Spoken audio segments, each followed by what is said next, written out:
Well, try it that way. How about that? It's Wall Pass Wednesday here on SDH. John, here, you there. Thanks for dropping by, as you always do. And I guess that was the shortest way to make sure that the the show could function instead of me dumping out and doing something and then waiting 35 seconds before I actually get everything squared away.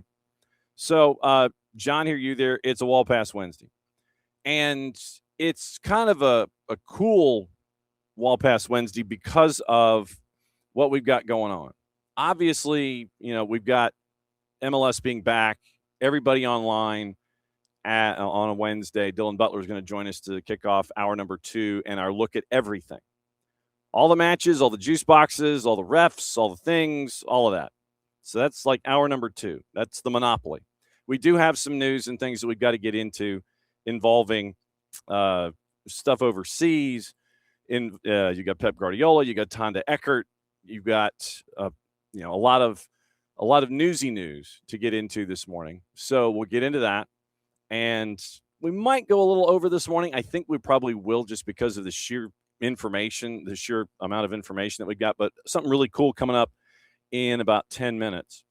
And as an author, I'm always drawn to other authors. And when I found out that David Arrowsmith is a very, very busy man, and especially during the football season, when you've got not one but 2 books to talk about, and this is also part of it, that we're bringing him in to break down his book, Killing Maradona, and then he's also got Narcoball. So there were 2 things that I instantly gravitated toward. Obviously, with Diego Maradona, that's a subject that you could probably write 19 books on. But David decided to tackle the jigsaw puzzle and break down everything from the Cali cartel to the Comoras and Naples to going, head-to-head Rams on a mountainside with the Italian government to Pablo Escobar. And so that's Killing Maradona. That's book number 1. And then he has Narcoball, which talks about the Escobar involvement in Colombian football. And so literally they kind of tie together. So it's almost like it's an intentional, and I'll ask him if it's unintentionally intentional, but it's like one drifting into the other.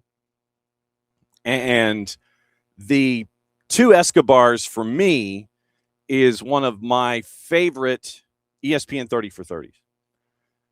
And it was an exercise in reminding us that storytelling has universal traits. And a good story is not pinned down if your language is not the primary language that is attached to a piece of work. Because the entire documentary, the entire 30 for 30 for the 2 Escobars was in Spanish and had subtitles, and it was gripping. So to be able to have David discuss that as well, like I said, it was 2 natural points for me to sit there and go, "Ooh, let's talk about that. Ooh, let's talk about that." And so getting him to come in here and break down everything, no brainer on the highest order.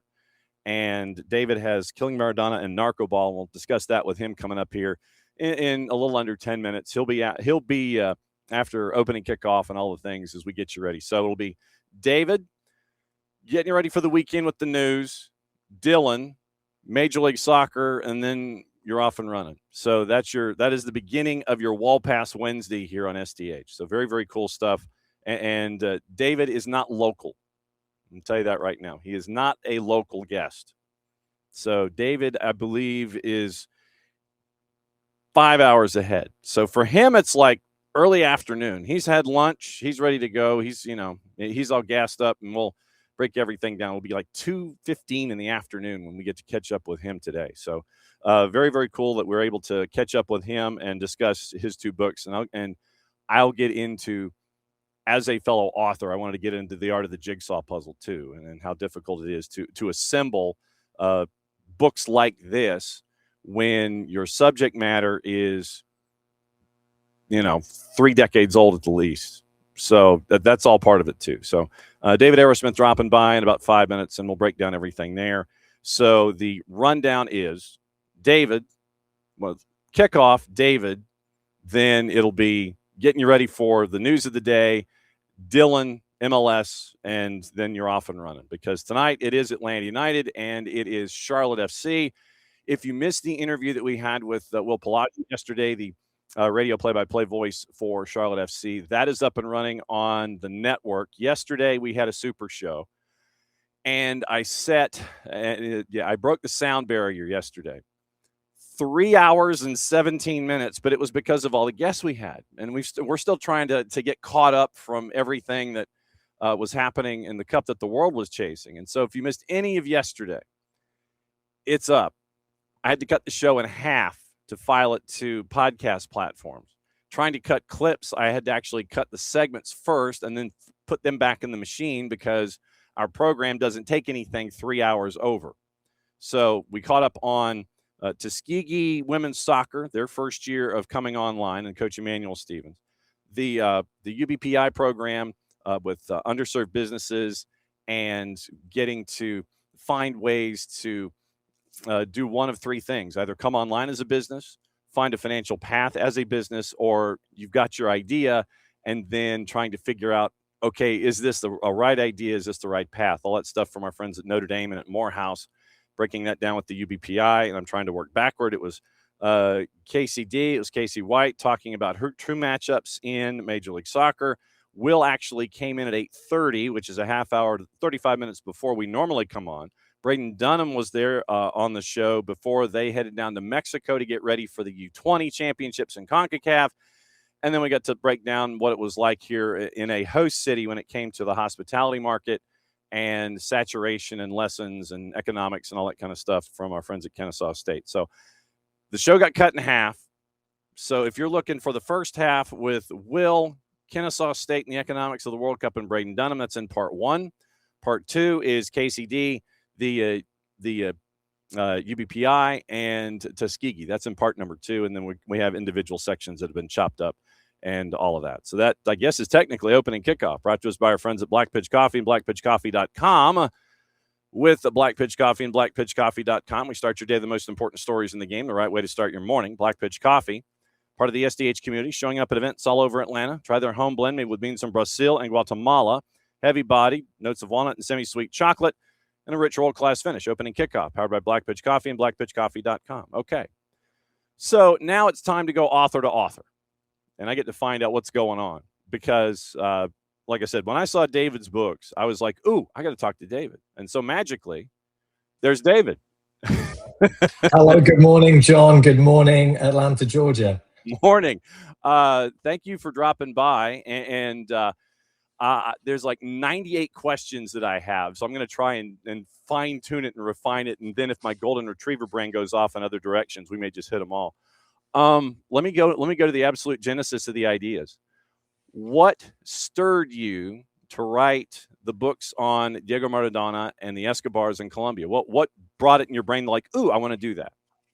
So really, it all starts with my heritage and my childhood. I'm half Colombian, although your listeners might not tell from my English accent. I was born and raised in London, but had a very patriotic Colombian mother. You sound like Jacksonville, Florida, David. That's what my mother was born in Medellin and raised in Bogota. But I was born and raised in London, and I grew up increasingly, kind of exploring that mixed heritage really that I had as I became a boy and a young man. My mum used to take me back to Colombia to visit and see family. I was born in the late 70s, so I started visiting in the very early 80s. Up until the point, really, that it got too dangerous there. My mother decided it's not maybe a good idea to take an 8, 9, 10-year-old boy to Bogota and Medellin in the late 80s.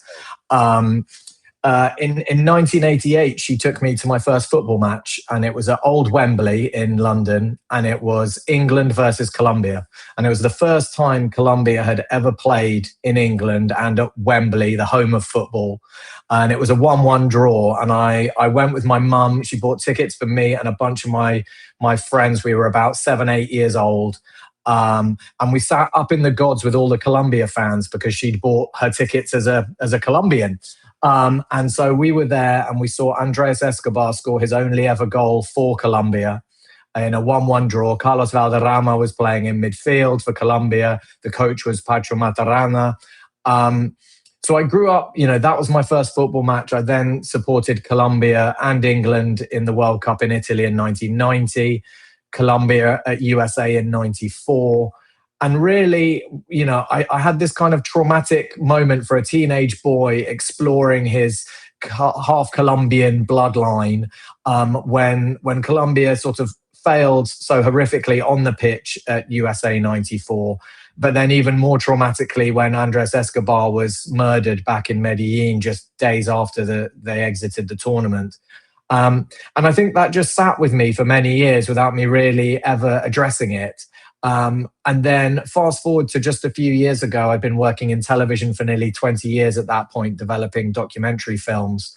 And I wanted to develop and pitch and hopefully get commissioned a documentary series on Colombian football and the influence of the cartels. There's a very famous feature doc called The Two Escobars, 30 for 30, which is brilliant, but it's been going for a few, it's a few years old now, that one. And I thought there was a lot more to say about the story. And in the end, my idea for a documentary instead became an idea that a literary agent liked and then publishers were interested in. So I quit 20 years of television to really explore the story of that trauma that I experienced as a teenage boy. You're sort of starting to really embrace my Colombian heritage and then seeing all of that, crossing the Atlantic and crossing the world, really, the stories of the darkness of Colombia and all of that. Yeah. So that was how it all started with the first book with Narcoball, and that then led on to my next book, Killing Maradona, which is all about El Diego. Before you popped in, yes, we believe in hydration. We have hydration breaks here on the show, so that is not a problem at all. I don't think that's the first quarter somehow of the show, but let's see. I do rabbit on a bit, John. Apologies if you're listening. No, dude, we got space and time. We got space and time, and we might go down rabbit holes. You might be in trouble this morning. I had mentioned before you came on the Two Escobars and how it was a gorgeous piece of documentary filmmaking. And I reminded folks that even if your primary language is not attached to a documentary or a piece of work, it still can be riveting. And it was riveting television, what they had pieced together about everything that had gone on and how Colombia was basically attached to Pablo Escobar and how he was, all of a gentlemen of a certain business were funding professional clubs and the influence and all this kind of stuff. And then if you felt like if you didn't go and see him when he was imprisoned, then you might be in trouble if you didn't show up. And there's the soundbite, I think, from Rene Higuita, where he's discussing, it's like, man, we went there because he was a patron. And I'm still thinking there's that underbelly of, well, and if we didn't go, we might not come back. Those kinds of things. When it came to the art of discovery, let me ask this. When it came to the art of discovery and then I guess self-discovery, what did you find out? How difficult was the art of discovery when you were putting Narcoball together? In terms of kind of the story and research and how to find an angle on the story? Yeah, I mean, I think what I found that I found interesting actually is that lots of people have had their version of the story. Lots of people have told their version of this story, but not actually of this story. A lot of people have told their version of the Pablo Escobar story and their part in it. And what I found was that despite there being plenty of books on Pablo, documentaries on Pablo, drama series and all kinds of materials there, podcasts and newspaper articles, magazine pieces, no one had really put it through that lens of football, soccer, as your audience might refer to it. Nobody had really done an in-depth look at the era of what in Colombia was called el narco football, and what I created the title of Narcoball from. And I went to work and I went, into my research, and I was reading books by his brother and his wife and watching documentaries and podcasts and reading every article I could find online in Spanish, in English, in French, whatever I could find. And in so many of those sources, there were these small little references to football, to his relationship with football, and to what I pieced together to be really his genuine love of the game. But nobody really, very few people seem to be coming out and actively saying that he genuinely had this love for the game. And there seemed to be nothing really fully telling the story of how from cradle to grave, really, he was quite obsessed with football and the influence that he had, not just on the national team, but on the league, on the club sides, on the evolution of soccer in Colombia, of a whole generation in terms of talent identification and retention. So it felt like a story that was sort of there, but nobody had told it really in that way. And so I was able to find all these amazing little stories and anecdotes and little kind of breadcrumbs, littered throughout the various bodies of work on Pablo. But put it all together to tell the story, not just of Pablo, but of Colombia, of Colombian football, and how he intersected with both kind of the political and economic life of the country, but also the footballing life of the country. There's one story that that popped into my head as you were breaking that down. I think that there was, and it goes back to the documentary, where his number one, I think his number one assassin was interviewed a great deal in the documentary, and he was referencing a point where his love of the game was to a point to where they were in the forests and they were being chased by the national police, and he's got a radio with him while they're being pursued, and he's listening to, I think he's listening to the national team if I'm not mistaken, but he's listening to a game while they're being pursued by the national police. And with everything going on, he still had that focus of the love of the game. And it's like, no, man, I want to listen to the game while, yes, you're being pursued by the national police. It was an interesting dichotomy. Yes, absolutely. It's actually pretty much the opening scene in my book Narcoball is exactly that. He's on the run with Popeye. He shouts out to Popeye, who thinks they've been discovered and are about to be gunned down in a blaze of glory and hail of bullets. And actually, Pablo's shouting out because Colombia have just scored. I think it was the goal actually that took them to Italia 90. I think that's what I discovered in my research. It was probably the game where Colombia were playing a qualifier to get through to the World Cup. So yeah, he had this genuine love of football, and it was something that enabled me to find some kind of way to understand him and to empathize with him, which is, I think, crucial when you're trying to write a book like that. You need to get under the skin of the main character, be he good or evil. You need to understand what makes him tick, and you need to find any element of commonality I think you can find in order to fully understand them. So that was for me, that was what I drew on was his love of football. He listened to the national team. He supported the Medellin teams. He, the last time that his wife ever saw him happy, and perhaps the last time he ever was happy before he was shot and killed, was watching Argentina 0, Colombia 5 on his television set. He was hiding in a safe house, pretty much his last remaining active safe house, called the Casa Azul, the Blue House. And he was watching that game, and he was happy for days after that game. It was the match where Colombia humbled Argentina in Buenos Aires. Nobody expected it. Argentina had to win to qualify automatically for USA 94. So it was a must-win game for Argentina at home, where they had been almost unbeatable for many years. And for Colombia to beat them 5-0, it really kind of shook the footballing world. And that was really what led Pele to suggesting they were kind of dark horses for the whole tournament. And that was, that he was ecstatic. And I don't think you can fake that kind of happiness. And you're not going to be happy for days about something like that unless you deeply care about it in some way.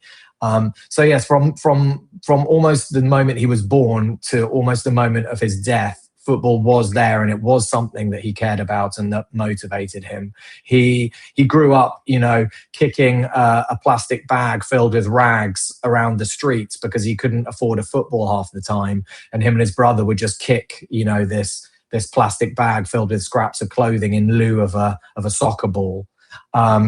So yeah, it was always there, and it was something that he did love, and it did motivate him. How difficult was it to get people to talk? Because I would imagine, your first contact with folks, and especially these days when it's, email or whatever. Hey, I'm doing a book on I'm doing a book on Pablo Escobar. And people sit there and go, wait, what?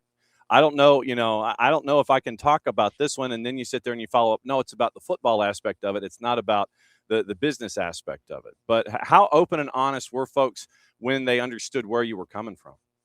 In all honesty, it was a huge challenge. It wasn't something I necessarily expected when I started out, and I obviously went straight out and contacted as many people, family, colleagues of Pablo's, people related. I wrote to the remaining Rodriguez Orejuela brother in high security prison in the US. I wrote to him hard copy in Spanish and translated into English, and posted that, with his prisoner number to the jail in the US where he was being held.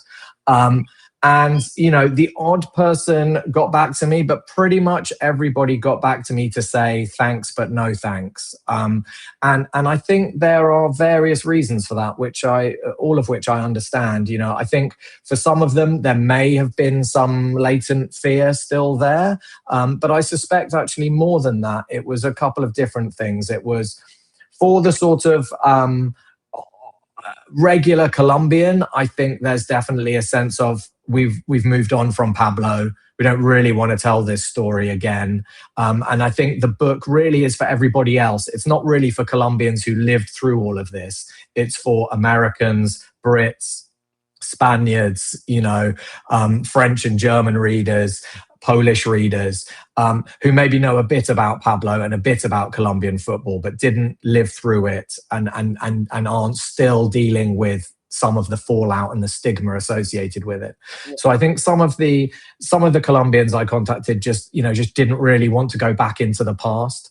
I think a lot of them, the big characters and the big names around his story, as I kind of already alluded to, they've sort of already had their say in one way, shape or form. A lot of them have, written their own books or had books published with them or about them. A lot of them have appeared in documentaries, but none of them have told this exact story. And so when they didn't want to share specific details with me, what that gave me really was the freedom to take what I found of their stories and use it to tell the narrative and the story that I was interested in, to not be beholden to a particular contributor, but to be able to pull everything together and give, from my perspective, the kind of biggest, broadest, fairest assessment of it all.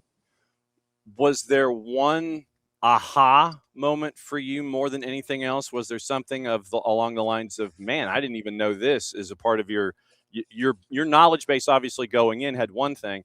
Was there an aha or a holy crap, putting this thing together? Did you ever have one of those moments piecing this together? I think there were several stories that I either didn't know about or didn't really know much about that I found fascinating and were kind of considerable parts of the book. I think one was most things relating to the domestic game in Colombia. I was familiar with the national team. I'd been able to follow their fortunes as best I could from the UK, but I didn't really follow Colombian club football and domestic football. I didn't have an affiliation with a club side. Nobody in my family kind of passed on to me a love of a particular club side. I grew up following English football and, what became the Premier League. And supporting England, but also supporting Colombia as a national side. So the story, particularly of Atlético Nacional, of their success, and particularly of the Copa Libertadores triumph in 1989 and Pablo's influence on that in terms of plata o plomo and the bribery and the threatening and the coercion. And that then led to this Intercontinental Cup final match against AC Milan in Japan, in Tokyo, which I didn't know that much about. And I was able to watch. The whole match is available online and you can just watch it. And it's a great game. And Atlético Nacional comes so close to beating an all-time great AC Milan side. So I found those things really interesting. And actually, the one other story that I found that had been reported briefly by a journalist or two, I think in UK newspapers, but had seemingly kind of flown under the radar. And it was a story that I found fascinating. Was the smuggling of Diego Maradona into La Catedral to play football with Pablo. I knew about La Catedral. I knew that it was this sort of gilded cage that he had effectively had designed and built, purpose built for his own purposes, so that he could hand himself in and take a light sentence, and then effectively continue running operations from behind bars in this effectively luxury prison, where he used all his smuggler's tricks to kit it out with a disco, a casino, a gym, a movie room, everything you can imagine. It was like a Vegas hotel in there by the time he'd finished with it, I think. But what I hadn't known until I started researching in more detail was how many people he had smuggled in there, along with kind of drugs and I think guns and girls and all kinds of other things. But, you know, the footballers from René Guita who visited him, to getting, you know, players from the other club sides that he was involved in there.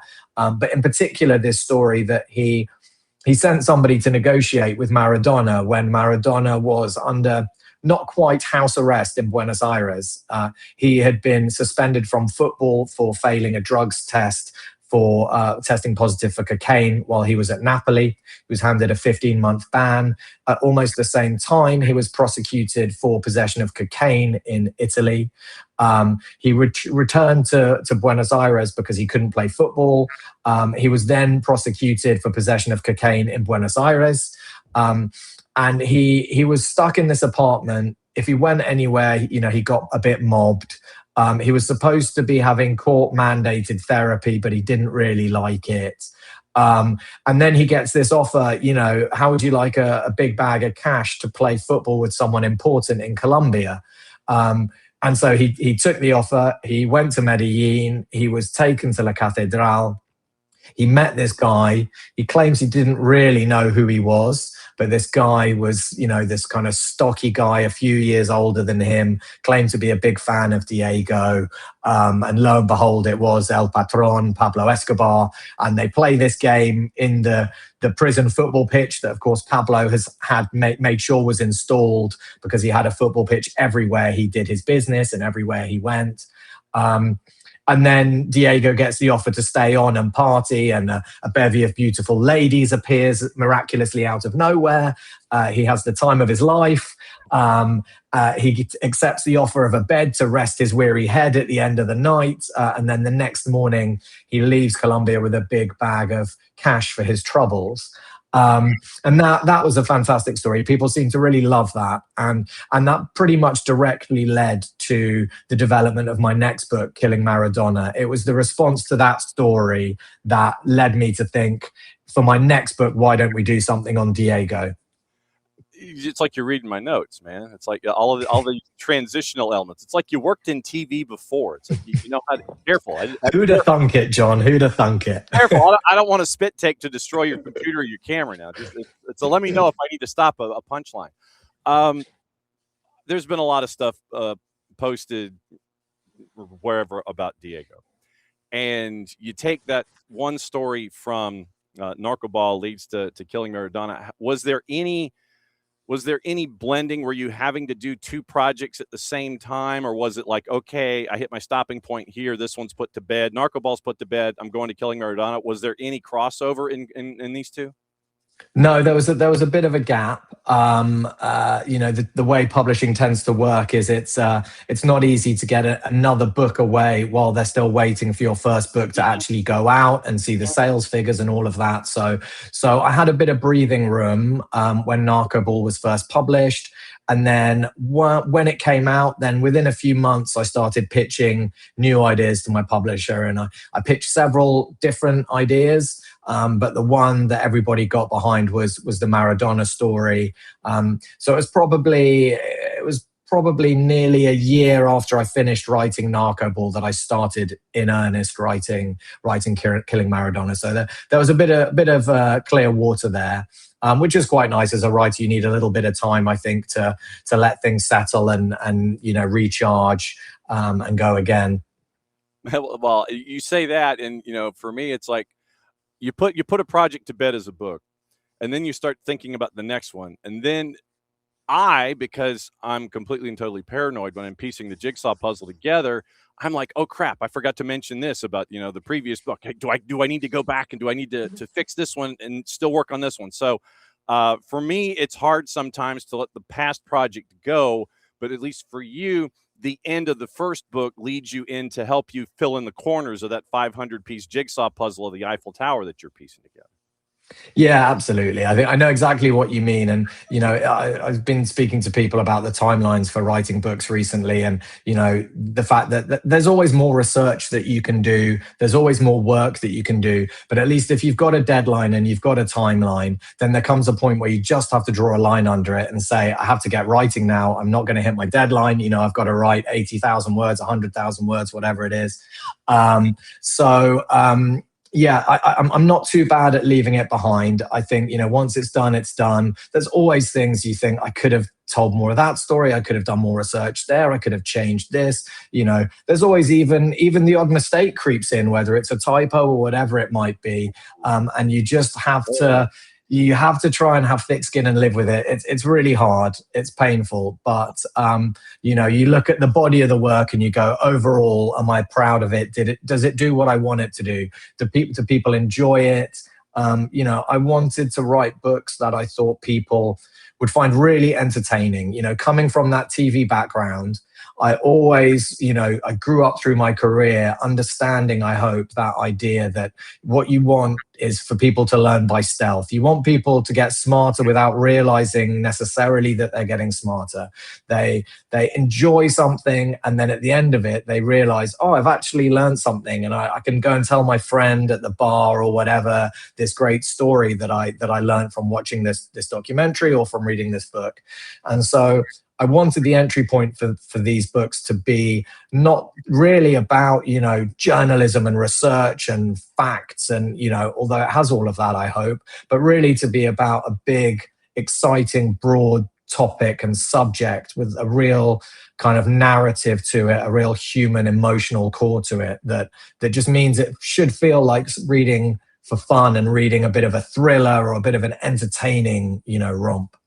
Yeah, my mom was an English major, so my grammar has to be like pluperfect. It cannot be just like perfect. It's got to be like pluperfect. And so, yeah, when you mentioned grammar, that was like, yeah, and spell checks and all that kind of stuff. It definitely got into me there.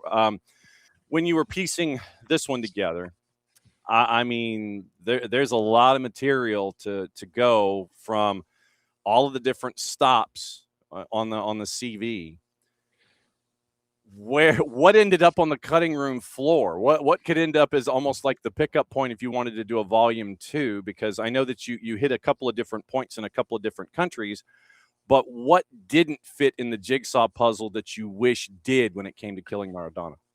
Oh, that's a good question. I think I definitely went with the more is more approach with Maradona. I mean, there is so much, but so much of it is important. And it's probably no surprise that the book is, I think, about 50% longer than Narcoball. It's like 120,000 words, which is, that's a pretty hefty tome for a nonfiction book. But it was hard. I tell his story from cradle to grave and even just beyond the grave, really. And it's hard to know what to leave out. In the end, I think ultimately what I wanted to focus on was him as a human being and him, the darkness inside him, but more specifically, the dark forces swirling around him that coerced and controlled him. With or without his understanding and with or without his agreement. And so actually, by focusing on those, I made a conscious decision that although there's loads of football in there and there's loads of information about his footballing career and those amazing moments that are so pivotal, both in his playing career, but also, his success on the pitch had such an impact on his contracts and his career moves and the people who were interested in him. You can't leave the football out. But I would say I probably dialed down some of the football detail. Some of the stories of the whole season, might be condensed into a few key games and then the overall picture of the season. Because actually what I'm interested in is often what's going on around those games and off the pitch. And so, rather than dig into the minutiae of the detail of every single game that he played, it's about the key games and then everything else in his life. 82 minutes in a midweek game going up against 87. You want to tell the story, and then you've got to figure out the greatest hits to move it past the athletic part and into the personal part. I'm going to ask this, and I'm going to phrase it this way, and you can take it however you wish. How misunderstood is Diego Maradona as an individual, not as a footballer, but the off the field? How much do we not know? How much do we not understand? How much did you learn in this process? So that's why I say, how misunderstood is he? We know the genius that was there on the field. And to this day, knowing the context of how physical the game was and everything, all of his troubles off the field that contributed to on the field, how misunderstood or unknown is the off the field Diego Maradona? I think he relatively misunderstood and relatively unknown. And I think that's what I wanted the book to do, really, was to shine a light on all of that other stuff that wasn't the football, that actually goes to show that, there's a strong argument for saying he was the greatest ever because of all this other stuff that he had to overcome and had going on in his life that modern footballers are somewhat protected from. I think, I started the project, really with a very Anglo-centric view of Diego Maradona as a player who had defeated England, cheated to beat England in the eyes of many people. The hand of God, alongside the goal of the century in the quarterfinal at the Azteca in Mexico, 86.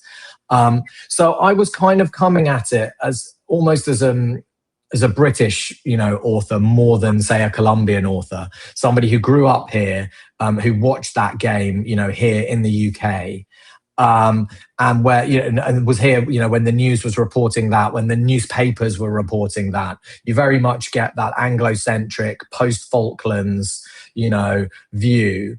And as a child, Argentina and Germany were probably the big footballing rivals.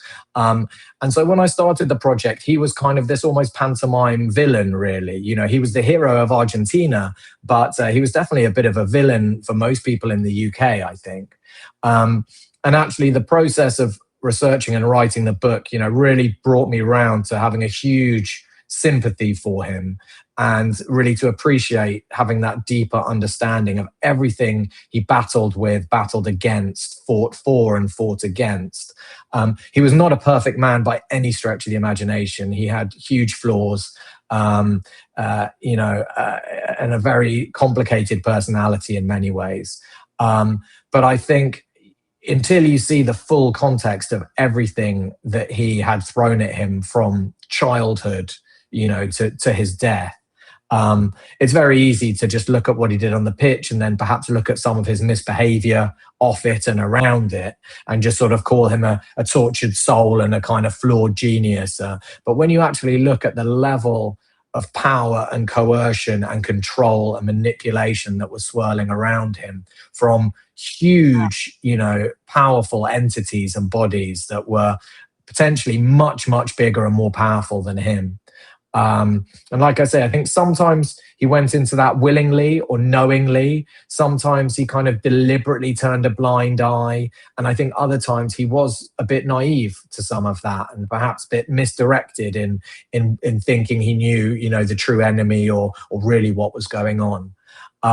So I think probably I felt as someone who knew a bit about football and a bit about Maradona, that there was so much more once I got into it. And I hope that that's what readers will find when they read the book. They'll get a completely new perspective on exactly what was going on around him. When you wander into your favorite bookstore or bookstores? Because I imagine, when we all do our shopping, we always kind of drift into our favorite joints and sit there. It's like, oh, Barnes and Noble, and you go wandering in. Do you go over to your section to see how many copies of the book are there and how many there aren't? Do you Of course. You go in and you monitor and you sit there and you wonder if anybody's in the aisle, and they sit there and you go in and somebody's like open your book and you're sitting there and you're going, hey, you know what? I know the author, and he's a pretty good dude. You should get this. Do you go in there and do you look at the stacks and sit there and go, man, how many books have you written now, by the way? So these are the two big non-fiction books that I've written since I quit my career and kind of became a full-time author. It's these two. I've written a bit of fiction, more for myself than anything else in the past. So I've got a couple of fiction books under my belt. But really, the driver was the chance to leave my career and write these non-fiction books professionally as a full-time career. And absolutely, you do go and have a look. I think you wouldn't be human if you weren't curious. And where I live, I can just about walk to the nearest bookshop that stocks my book, and I can pop in and see if the copies are still there. And if they're not, that means someone's bought them. And if they are, and I haven't yet signed a copy, I'll always give it a little scribble, and then they get the little signed by the author sticker, and that hopefully encourages local readers to maybe take a punt on the book. So yeah, it's I think it's you work very hard on these things. You kind of pour your heart and soul into them, and you just want to know that anybody out there is reading and enjoying them, and any positive feedback you get is absolutely incredible and so invaluable. I still say to people, every single book that I know is sold, every time someone sends me a photo with my book saying I'm reading it on holiday, every comment, I loved your book, every review, every rating, everybody adding it to their wish list or sticking it on, one of the platforms, Goodreads or Amazon or wherever it is. It all, especially when, I'm only a few years into my professional career as a writer, and it all really motivates you and really helps you keep going and see that it's worth it, because it's one thing to write the book, but it's a complete other thing to talk to people and hear from people who have enjoyed it and have got something from it. Yeah, you gave me an idea, because now next time I go into a bookstore, I am going to go into the section where my books are, and I'm just going to go ahead and just randomly sign them and put them back into the shelving. I'd never thought about that. I think that's a hell of an idea.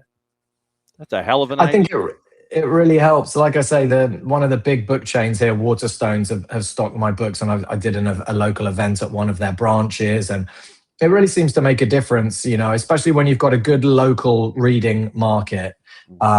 They put a sticker on it that says it's signed by the author, and I think that just people feel that that's kind of collectible, and that kind of gives it some value. And I think also it encourages them to think that maybe I am local, and therefore they're kind of supporting a local independent person.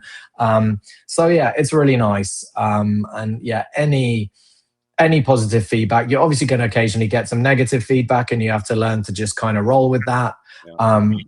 But when you get any positive feedback, it's incredibly motivating. It feels so great. And yeah, I think it's kind of a brave thing to put your work out there into the world, right, John? You slave away over these things, and then you kind of throw it out there to the wolves for them to kind of pick it over. And that you might get criticism, you might fall flat on your face.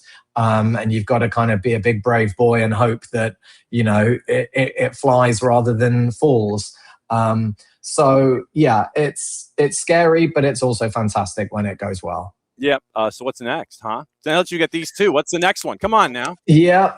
I'll be talking to my publisher soon, I think, about some other projects, and keep things ticking over. But to be honest, it's been an incredibly busy summer with the World Cup, so the book came out. I think actually the physical copy of Killing Maradona only came out very recently in the US, actually. I think there was a small delay, possibly, I don't know if it was to do with supply lines and the global shipping situation and everything else. But the ebook and the audiobook came out in May, but I think the physical book only came out very recently in the US. In the UK, they all came out at the same time, just before the World Cup, really. And obviously the World Cup was incredibly busy for me, doing various events and radio and other things. So, I'm about to take a little break, I think, with my family, recharge for a bit, and then go again. But watch this space. Yep, July 14th apparently was when it was published, according to our friends at the Amazons. One author to another, congratulations on both of these. Thank you, John. I appreciate you sending the PDFs. Full disclosure, like I said, I've known the Escobar story. Another one of our folks here is a big Maradona guy. He is like the Maradona guy here in the U.S. probably, and loves Argentina. And Maradona was his first entry into the sport, and so it was a no-brainer on a couple of different levels. Do not be a stranger. I know that you got a boogie. You got like 10 minutes to clean up things and get out the door and do whatever you need to do there on the day. I can't thank you enough for doing this. 2 fantastic books, 2 great topics. David, do not be a stranger. Knock on a door at any time, especially if you ever want to talk about Los Cafeteros when it comes to CONMEBOL, my friend. Definitely. I'd love that. Yeah, you can't stop me talking about Colombian football. So anytime. Thank you so much, John. It's been an absolute pleasure. Be good. We'll see you soon. There goes David Arrowsmith. And we kept him from, we meant him to be hydrated properly. It's just, I've got to be careful when I see someone, hydrating and you drop a punchline in there. You don't want to sit there and have him go, all over the camera and the computer and everything. But no, very good stuff. David Arrowsmith. That's very, very cool that we were able to grab him and discuss everything. So the 2 books, Narcoball and Killing Maradona. You can get them on the Amazons, and that's probably what I'm going to do to add to my cart and everything else that is there. And don't tell Jason, but I'm probably going to get that for him for Festivus. Like I said, I sent him the PDF of the book just so he could read it and see what was going on with it. But yeah, don't be surprised if it ends up as something that ends up in his Festivus stocking. So there you go. Morning, David. So David is trying to make sure you're going to wear somebody out. Just don't wear yourself out. It is match day.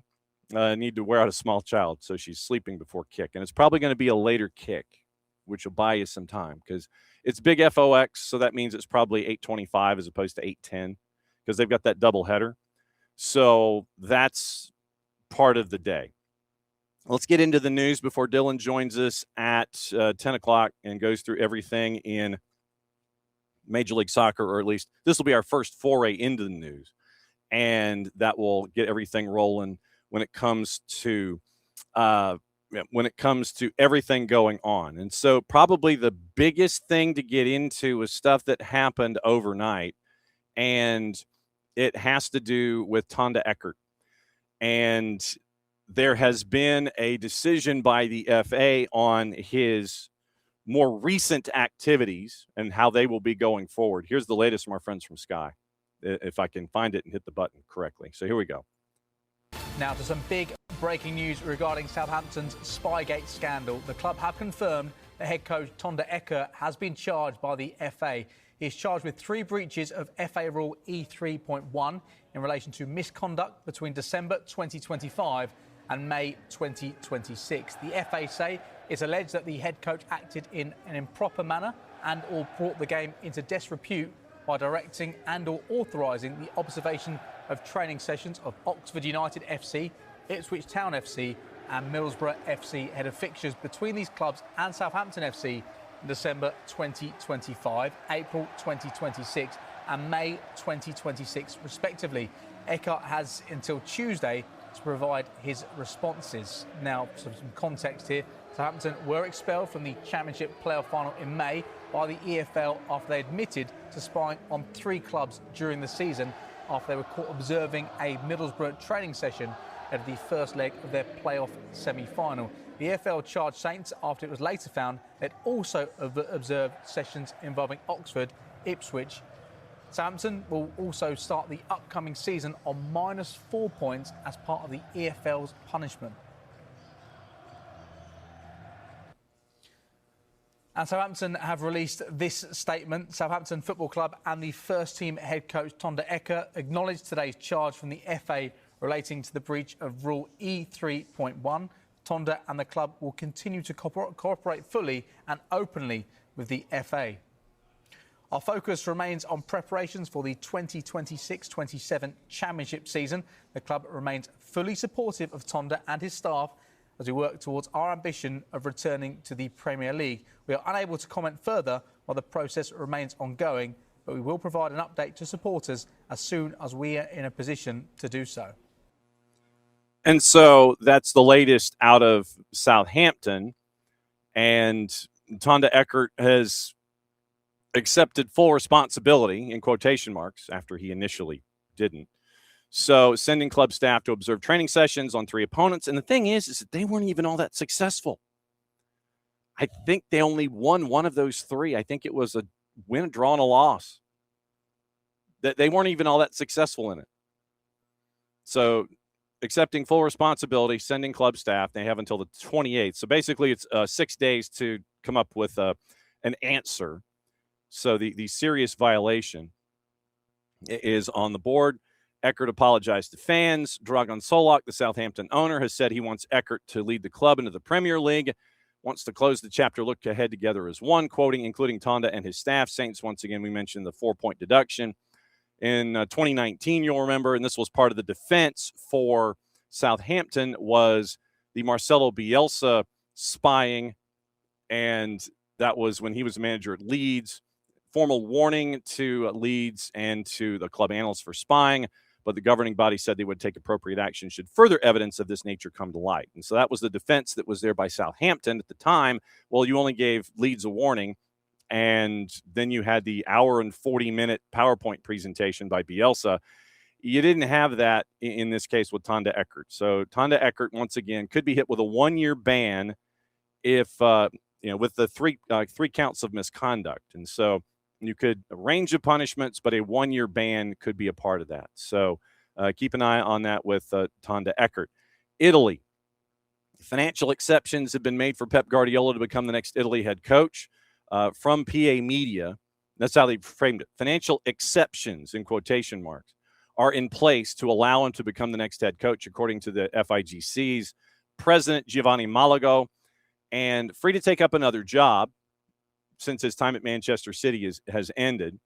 And he's been linked with the vacancy for some time. Remember, Gattuso resigned from the post back in April after failing to qualify. So Malago is quoted as saying by Gazzetta, exceptions have been made, exceptions that, for example, may concern the name that is so overbearing in these hours, Pep Guardiola, exceptions for obvious reasons that I'm not here to explain, but it is not certain that this thing will go through.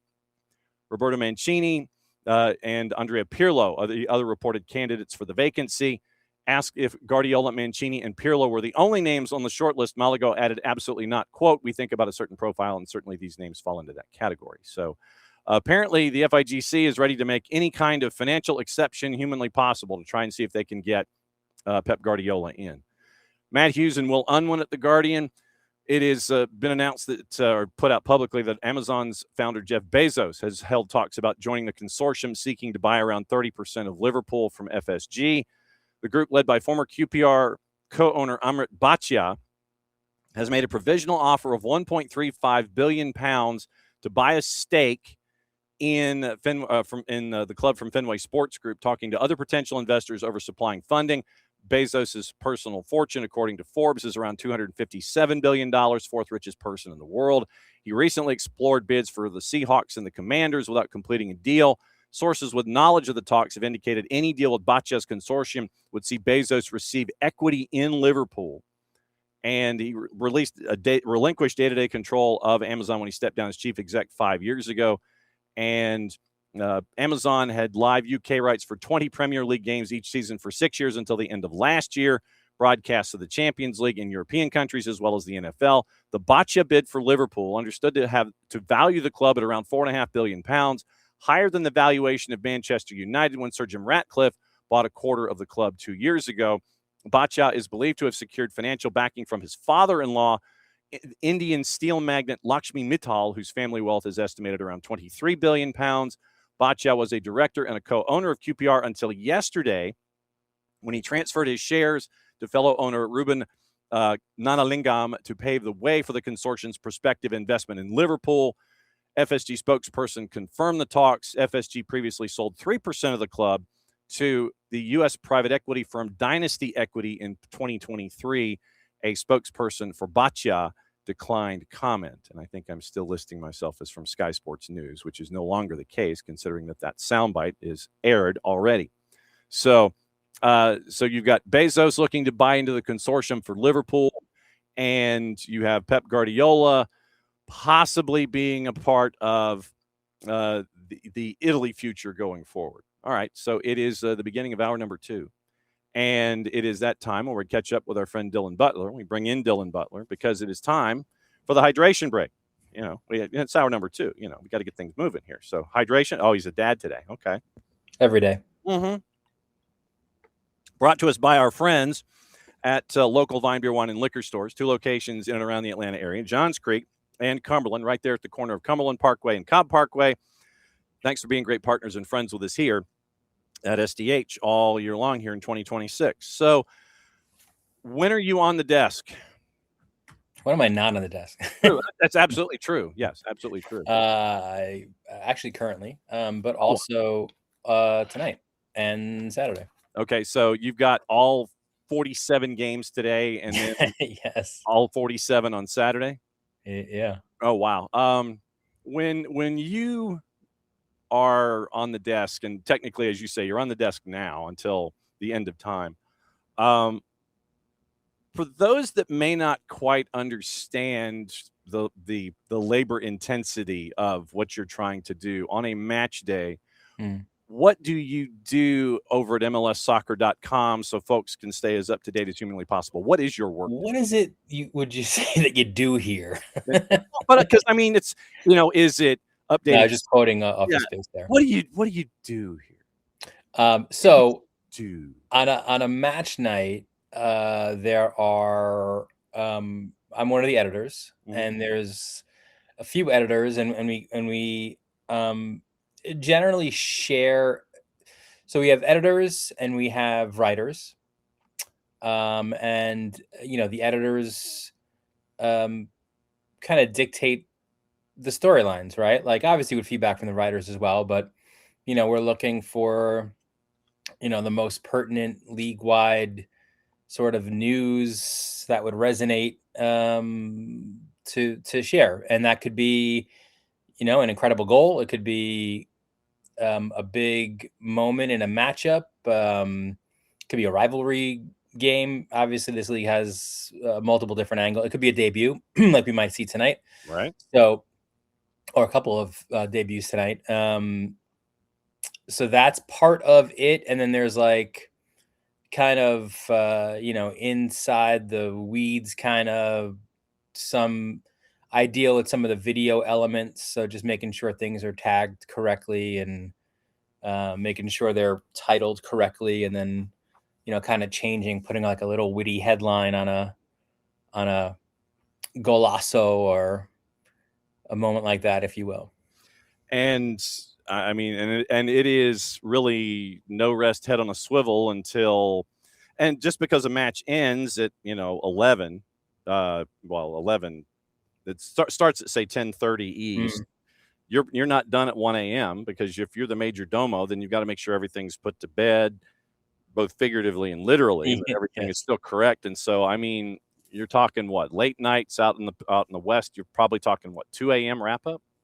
Yeah, for sure. I mean, likely, if we have a quote based story on, say, Griezmann tonight, that might be something that we wait for, or we'll get another type of story up before that, maybe add the quotes in the morning. But yeah, I would say to usually it's like I think it's a pretty safe bet, like a 7:30 to 2 a.m. shift. Because do you get a nap in? How do you navigate the day? I don't know. Well, hopefully we'll see. I was going to say, I mean, because you're juggling dad duties and school and getting folks off to either camp or what have you, and putting up with questions from me and at early in the mornings, and then dropping Gary Cole references, right there in the middle of a segment. But because that's a long, and this is, pardon my French, that's a long ass day, man. Yes, it is. That's why these double match weeks are wonderful. Oh yeah, I can, and the genuine sense of excitement that's attached to it. But I do. This is where like 360 is so valuable to me.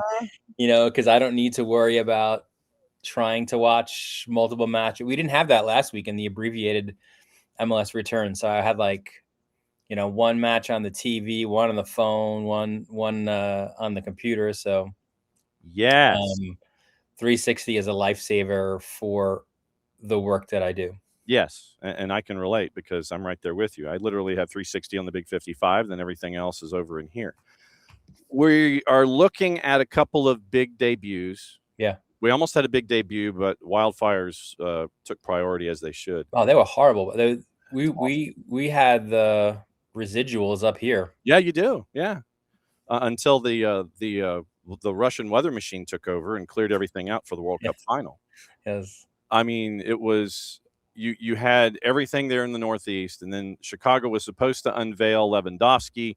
I mean, you look at Lewandowski in and of itself in Chicago, and you're thinking, okay, so Ugo Kuipers pulls the Ray Bork moment with Phil Esposito all over again, and then he goes from 9 to 99, and then all of a sudden Ugo Kuipers is like, nah, fam, I'm out. I want to head to, I want out the door. And so I was mentioning yesterday, does that open the door for Leon Goretzka maybe for the end of the year? Because that was a rumor that was out there. But either way, you thought Lewandowski had a tag team partner. Now he doesn't. And now the probability that he gets unveiled tonight for Chicago and Greg Berhalter. Yeah, I didn't think, Greg tried to do his best, shell game a little bit and was like, no, we've been thinking about two strikers. We've been working the system during training. Like, their system is what it is. It's obviously worked for them considering their place in the Eastern Conference. So the two striker system was never going to work. Kuipers wasn't going to be a super sub. No. So, you have to sell him. So, I'm not surprised by that, but I am intrigued, as you mentioned, kind of what does that mean now, right? You open up a designated player spot. You've got an owner who's willing to splash the cash. So, I am interested to see what they do with that and kind of where they spend that money. Orlando, the purple team, they're getting to unveil Griezmann, but that's not the only thing that's been going on. Duncan McGuire gets flipped to Houston, and then you bring in Daryl Dike. And so it's offense that you're hoping for. And I want to see how the puzzle pieces fit with the purple team now that you brought in Griezmann, you brought in Dike, so you got your power forward who's going to post up top, and how Griezmann orients into a team that has been porous defensively at times this season. And it's like you're bringing offensive guys to kind of it's like, okay, hey, you know what, we're going to bring in some offensive guys to help things out, but you've given up a lot of goals. Yeah, you mentioned that other part of it, right? Like they've given up 5 more goals than anybody else in Major League Soccer this year. So yeah, we'll solidify the attack and win games like the third place match, right? Like we'll go 5-4. Which will entertain, no doubt. But you figure you got to think there's more, coming in this summer transfer window. Yeah, and you're right. Kansas City, and this is the thing, Kansas City. Everybody knows that all the problems that Kansas City's been having this year until recently, where they might have turned a corner and hope that it's not somebody with a frying pan. They've given up 39 goals this season in 15 matches. And they've given up goals in bunches, especially early when they were like, yeah, we've got to, just be patient here with Rafa Vicky. But 39 goals given up by the last place team in the Western Conference, and Orlando has given up 5 more than that. Yeah. It's like, wow. 44 goals, and you're at a minus 21 in goal difference. You've only won once on the road this year, and you're 13th in the you're 13th in the Eastern Conference. And you go to a San Jose team tonight, right? That's been one of the stories of Major League Soccer this year. And so you're going to be – it's a late-night game, and so you're going to have MLS After Dark with the purple team in San Jose. And, I mean – I don't where the purple team is concerned. I don't know what to expect other than maybe a lot of goals, honestly, and both in the good and the bad. And I mean, you're a plus 409 dog in that one, but not surprisingly so. But you bring in more offensive talent, and you've given up the most goals in Major League Soccer. I'm like, okay, so you're going to turn this into having everybody look at the over when it comes to juice boxes until further notice. Yeah, neither of those dudes are going to track back for sure. So I'm thinking no. Let's see. So Portland has brought in Marty Cifuentes to be their new head coach, and at least out of the blocks for him, they get a home match late night tonight against FCD. So it's a decent ramp for Marty Cifuentes to take things over in Portland, and we know and coming in off of a high, right? The highest of highs with a Cascadia route at Seattle. Oh, man, I know. And you had Seattle coming into this, obviously, with injuries. And I honestly thought that last time out, that was going to be one of those games. And we've seen them from Brian Schmetzer before, where it's like, I know that I know that we're shorthanded. I know that we've got stuff coming out of Tacoma. I think we're just going to be here so we don't get fined and then try to get out of Dodge, with 1-1 goalless draw, something like that, and then apologize to people afterward. But Portland took out Portland was basically a choose your own switch adventure. It's like, all right, you go out back, you go find what switch you want me to hit you with, and I'm going to do it. And that was almost all in the second half, too. That was a 1-0 game going into halftime. And that was and so Portland right now, because of that, they're a part of that hashtag gaggle that's there in the Western Conference as a part of the get-in, where you're right now, you're a win out of and a match in hand. So you got a match in hand, and you're a win out of being a part of the play-in discussion at the 8-9, the wild card game, and you've got that in the West, and then LAG brings in Furuhashi, and it's like you got some folks that are tinkering here with the window now open. And I think too, I think you're going to see a big move from LAG as well. In addition to that, okay. I'm just saying, you Peck goes and you get a big influx of cash. They didn't use a DP spot on this signing, so I think something is in the works here. Okay, and then lying in wait. It is another Vanny who it wouldn't surprise me, honestly, if things went sideways later in the year. If you brought in Dylan from Ventura County just to kind of help things out, offensively for LAG, and it's a system pickup. So all you're doing is you're promoting him basically from MLS Next Pro, and I want to see how he translates. He's lighting up MLS Next Pro at Ventura County, but I want to see how he translates to Major League Soccer, and if things spiral for LAG later in the year, you might see that. And then we got the return of Alex Matan, which that was random. I mean, it's like, okay, oh yeah, I remember that guy in Columbus, and now he's in St. Louis City, and it's once again, it's like these little pieces that are here. Some folks, and you mentioned like LAG, you're expecting something larger to drop, but St. Louis City, because of past relationships with front offices and stuff. We knew what Matan was when he was with Crew. Now he's with St. Louis and all caps. I thought that one was intriguing. I did too. And I think, that's probably a feather generally in MLS's cap, right? Where these are guys who are here. They play reasonably well here. They go elsewhere and they're like, yeah, you know what? Maybe the grass isn't greener. Let's head back there. I mean, look at Kai Wagner, right? As another example for Philly.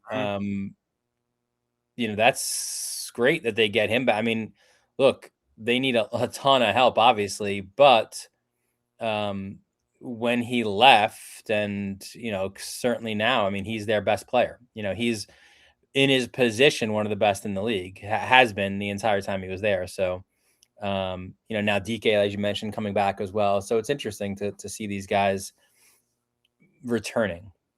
And with Philly, Ryan Richter had his press conference earlier this week. He's like, everybody is available who's a first team is available there.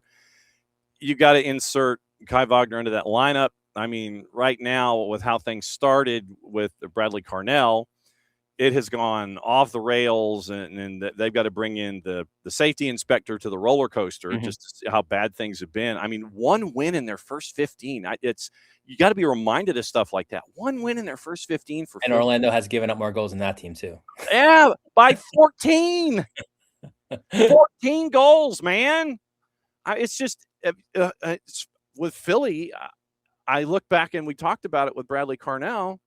Literally, it's just, I think, first time through the league, he's that pitcher that gets called up from AAA, goes 5 2/3, gives up a run, is pulled with runners on base, and maybe first time through the league, he's consistently giving you 5, maybe gives up an earned run or something like that. But then the second time through the league's got the book on you. They figured you out, and he can get you in a one-off. But if it's a series in the playoffs, they know what you're going to do, and so they can adjust when you really can't. And so now it's up to Philadelphia to figure things out. But I mean, I'm not looking at a postseason or anything like that, but I'm just saying they got to figure ish out and figure out how they want to attack things now with the remainder of this season with only one win in their first 15. That's stunning still to look at. No, it is. And I think too, it's interesting because this has been a historic break, right, for Major League Soccer. There's never been anything like this. Mm-hmm. So I'm intrigued, just generally speaking, like how do the trends, do they continue, right? Yeah. From like back in, like May, right? Or whatever it was, it feels like, do those trends continue now? Like we saw a little bit of it with Nashville, right? Like, all right, well, Nashville, world beaters to start, Supporters Shield leaders. Can they get back on track? And it wasn't their best performance in their return, but they got the result they needed. They got the 3 points. So they're still there. And, we didn't see like San Jose and Vancouver, and, interested to see those teams as well. And two, now Chicago with Lewandowski as part of that fray, and how do they look, and how, and look at like a New England, for example, right? Like they were sneaky, kind of under the radar good through the first part of the season. Does that trend continue for them? Right. So, I mean, like those are just a few of them, but I think that it kind of goes across the board, right? What kind of, we always talk about the CONCACAF Champions Cup hangover, but geez, what about the World Cup hangover, right? How is that going to affect Miami, especially? And let's see, it's no Messi and no Rodrigo for this weekend and for All-Star, at least with Messi. That much. I haven't seen anything about Rodrigo and All-Star or anything like that, but this week and I think those guys need at least 2 weeks. Yeah, and so it's going to be no Messi this week. So apologies to anyone who might have purchased tickets for either this week, the midweek today, or the weekend. You're not going to see him. And then he is not going to be a part of All-Star. I'm wondering, though, if the league encourages him to be on site for the All-Star next week, to sit there and go, hey, dude, can you just kind of like wave at people, something like that. So you at least have one of your big, planetary guns in the building just to kind of sit there and wave at everybody in Charlotte. I'm wondering if they ask him to do that. I feel like if I'm him, like he took that plane straight to Rosario, right? Mm-hmm. I've got like the noise canceling headphones on. My phone is completely off. I've drawn the blinds, right? I have like the dark shades, and I'm just going to sleep for 4 straight days. Yes. I mean, that's, yeah. Like, look, my phone's off. And if you try to call the boss, she's going to show me who's calling. And then we're going to sit there and go swipe right, not going to happen. I haven't even asked you about the World Cup. I mean, what did you think about we can go from the final backward, or we can talk about the tournament on the whole. What did you think about the World Cup? Yeah, I would say tournament on the whole, probably the best that I've seen, right? Okay. Like I go back to 90 is my first one that I really watched. And I think in general, and I don't know, I mean, people talked about the expanded field watering things down, but maybe it also led to some better stories, right? Like a Cape Verde, right? That kind of story. And look how close they were to winning the World Cup. They tied Spain and they took Argentina to stoppage time, right? Oh man. But that story we wouldn't have had that in the last World Cup, or Mhm. So I think generally I thought it was very good. I mean, obviously people will complain about hydration breaks and VAR and other type of things like that, but I thought the on the field product was really good. And I thought, you looked at the semifinals and I thought both were outstanding. One was great, and then the other one topped it, right? Like Spain and France was really good. The one that you were fortunate enough to see there with Argentina and England was amazing. Oh. And then you saw the third place match, and the third place match is great. It's always off the rails. It's one of my favorite matches. I want to lobby for a third place match in Major League Soccer, right? Like have the two semifinalists, have them play, and that one will be like, 10-8 or something like that. But it all ramped up. You're like, oh man, this is going to be some final after those semifinals. And then, obviously it wasn't, unfortunately. Spain just choked the life out of Argentina. Argentina literally tried to do the same after the whistle. And then even that, like it was 20-0. The shots, when the goal was scored, it was 20-0 in shots. And yet still somehow, some way, Messi almost did it at the end, right? Puts the shot off the face, a couple of corners, a scramble in front, a shot goes over the bar. Like, they had no business being in that match. And credit to, I mean, Martinez, he was entering Tim Howard territory with saves. Well, I mean, I would reverse that. I'd sit there and I'd go that Tim Howard goes into Emi Martinez territory. But yeah, the last thing I think that anybody ever wants is to go into a penalty kick shootout against Emi Martinez. 100%. Because I mean, and he was playing with what, 2 broken fingers? Yeah. The entire tournament. And still, and he was working, he was being a fantastic asador and he was getting all that done, but he was playing with 2 broken fingers as a goalie on the highest international stage known to mankind. 11 saves, I think it was, in the final. It's ridiculous what he does when he's, and we get to watch him in the Premier League when he's there with Villa and Destination obviously coming up new. But on the international stage, it's almost like Emi Martinez hits another gear. 100%. Yeah. And that's not the same one. Like Villa fans like, wait, this isn't the guy that we No. And that's the thing. It's like, yeah, you want to put those guys in front of me at Villa, then we'll have a discussion. But it's crazy how someone whose game is what it is gets elevated that much more in an international competition. And I'm like, dude, the last thing I want, although to see a penalty kick shootout between Unai Simon and Emi Martinez would have been off the rails. True.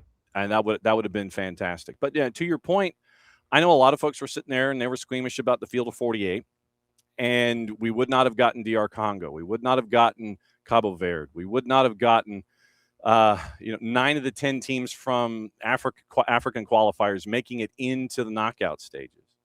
And look, you and I both know, as people that have been in the media for a day or two, we're going to the field of 64. We know this, but it's an easy, and I was explaining this to the boss last night, and I said, it's an easy piece of math. If you go to the field of 64, yes, you add 20 matches, but if you're going to have 6 countries having matches in the tournament upcoming, You should be okay when it comes to logistics and scheduling and stuff. But you look at that field of 64, it's, you go with groups of 4 all the way across the board. And then that way you've got 16 groups of 4. Top 2 teams qualify. You've got your 32. You don't have to worry about all this silly math as much. Third place and you don't have to worry about all that stuff. So since all of the contracts here for television, they all ended simultaneously, that's going to be the bargaining chip and all of this. It's like, okay, yeah, we're going to 64. You've got to handle it. It's got to be, English and Spanish. And then it's like, look, you're going to have this many more hydration breaks to do with as you see fit, because I think the number was, I think it was $250 million that was picked up by Big FOX. I think the way that they decided to use a hydration break with the extra advertising revenue. So you're going to be paying billions of dollars anyway.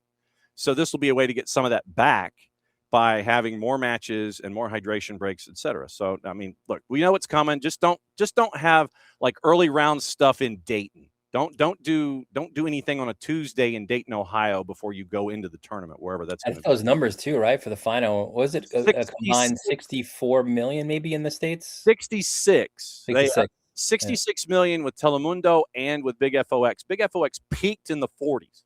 40 plus million people in their peak, but 66 million adding all the platforms and the streaming and all this kind of stuff. So the numbers were there. And look, this hemisphere can handle infrastructure. It's in place. It's like, when you stack a show, I was talking to this yesterday. It's like, we know how to stack a show. It's like, your favorite sportscast comes on. So SportsCenter comes on, the old days. And you know what the rundown looks like. But then when the show starts, that's when you've got to figure out, okay, Dan and Keith, I need you to fill another 30 here. You need to cut this. We've got a live shot going in, all this kind of stuff. Everybody, this hemisphere can get to the show open. And they're ready to figure out what else happens within the show because they've done it so many times on so many different venues. Here, it's not a problem. It's a challenge, but it's not a problem. Other places, not so much. And that's what I think worries me about all of these other venues and all these other countries, whether we're talking women's or men's. Can you handle the increased load? Do you have enough load bearing vehicles that can do this kind of stuff? Well, I think that's where, to your point, I think what we're going to see an expanded World Cup, but we're also going to continue to see the expansion of co-hosts, right? So, like, not even a joke, I could even potentially see an entire, like, South America hosting a World Cup and just having matches in every country. Even though there's leagues in, every one of those countries, right? Like, the days of, Italy 1990, or like in Germany and France, like those days are done. Like but I think, the more you expand the field and then you expand the countries, the more you can, handle, I think, that load. But I think 64 should be your limit. Oh, no doubt. Yeah. And I think that we learned with a field of 48 that the world margins are closing.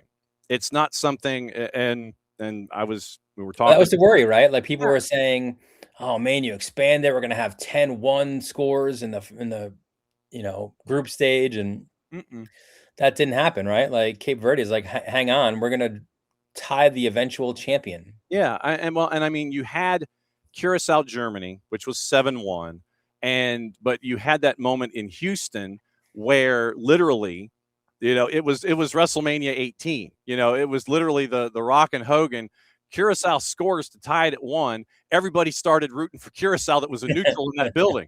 And I mean, yes, it finished 7-1, and I get that, but that's what you got to see. You got to see that those teams that were below from 32 to 48 come in, make some noise, and see what happens with all of that. And I thought that was, for me, a reminder that the margins are closing because of nationality declarations and things like that. If you don't get your first choice, okay, where else can I go play?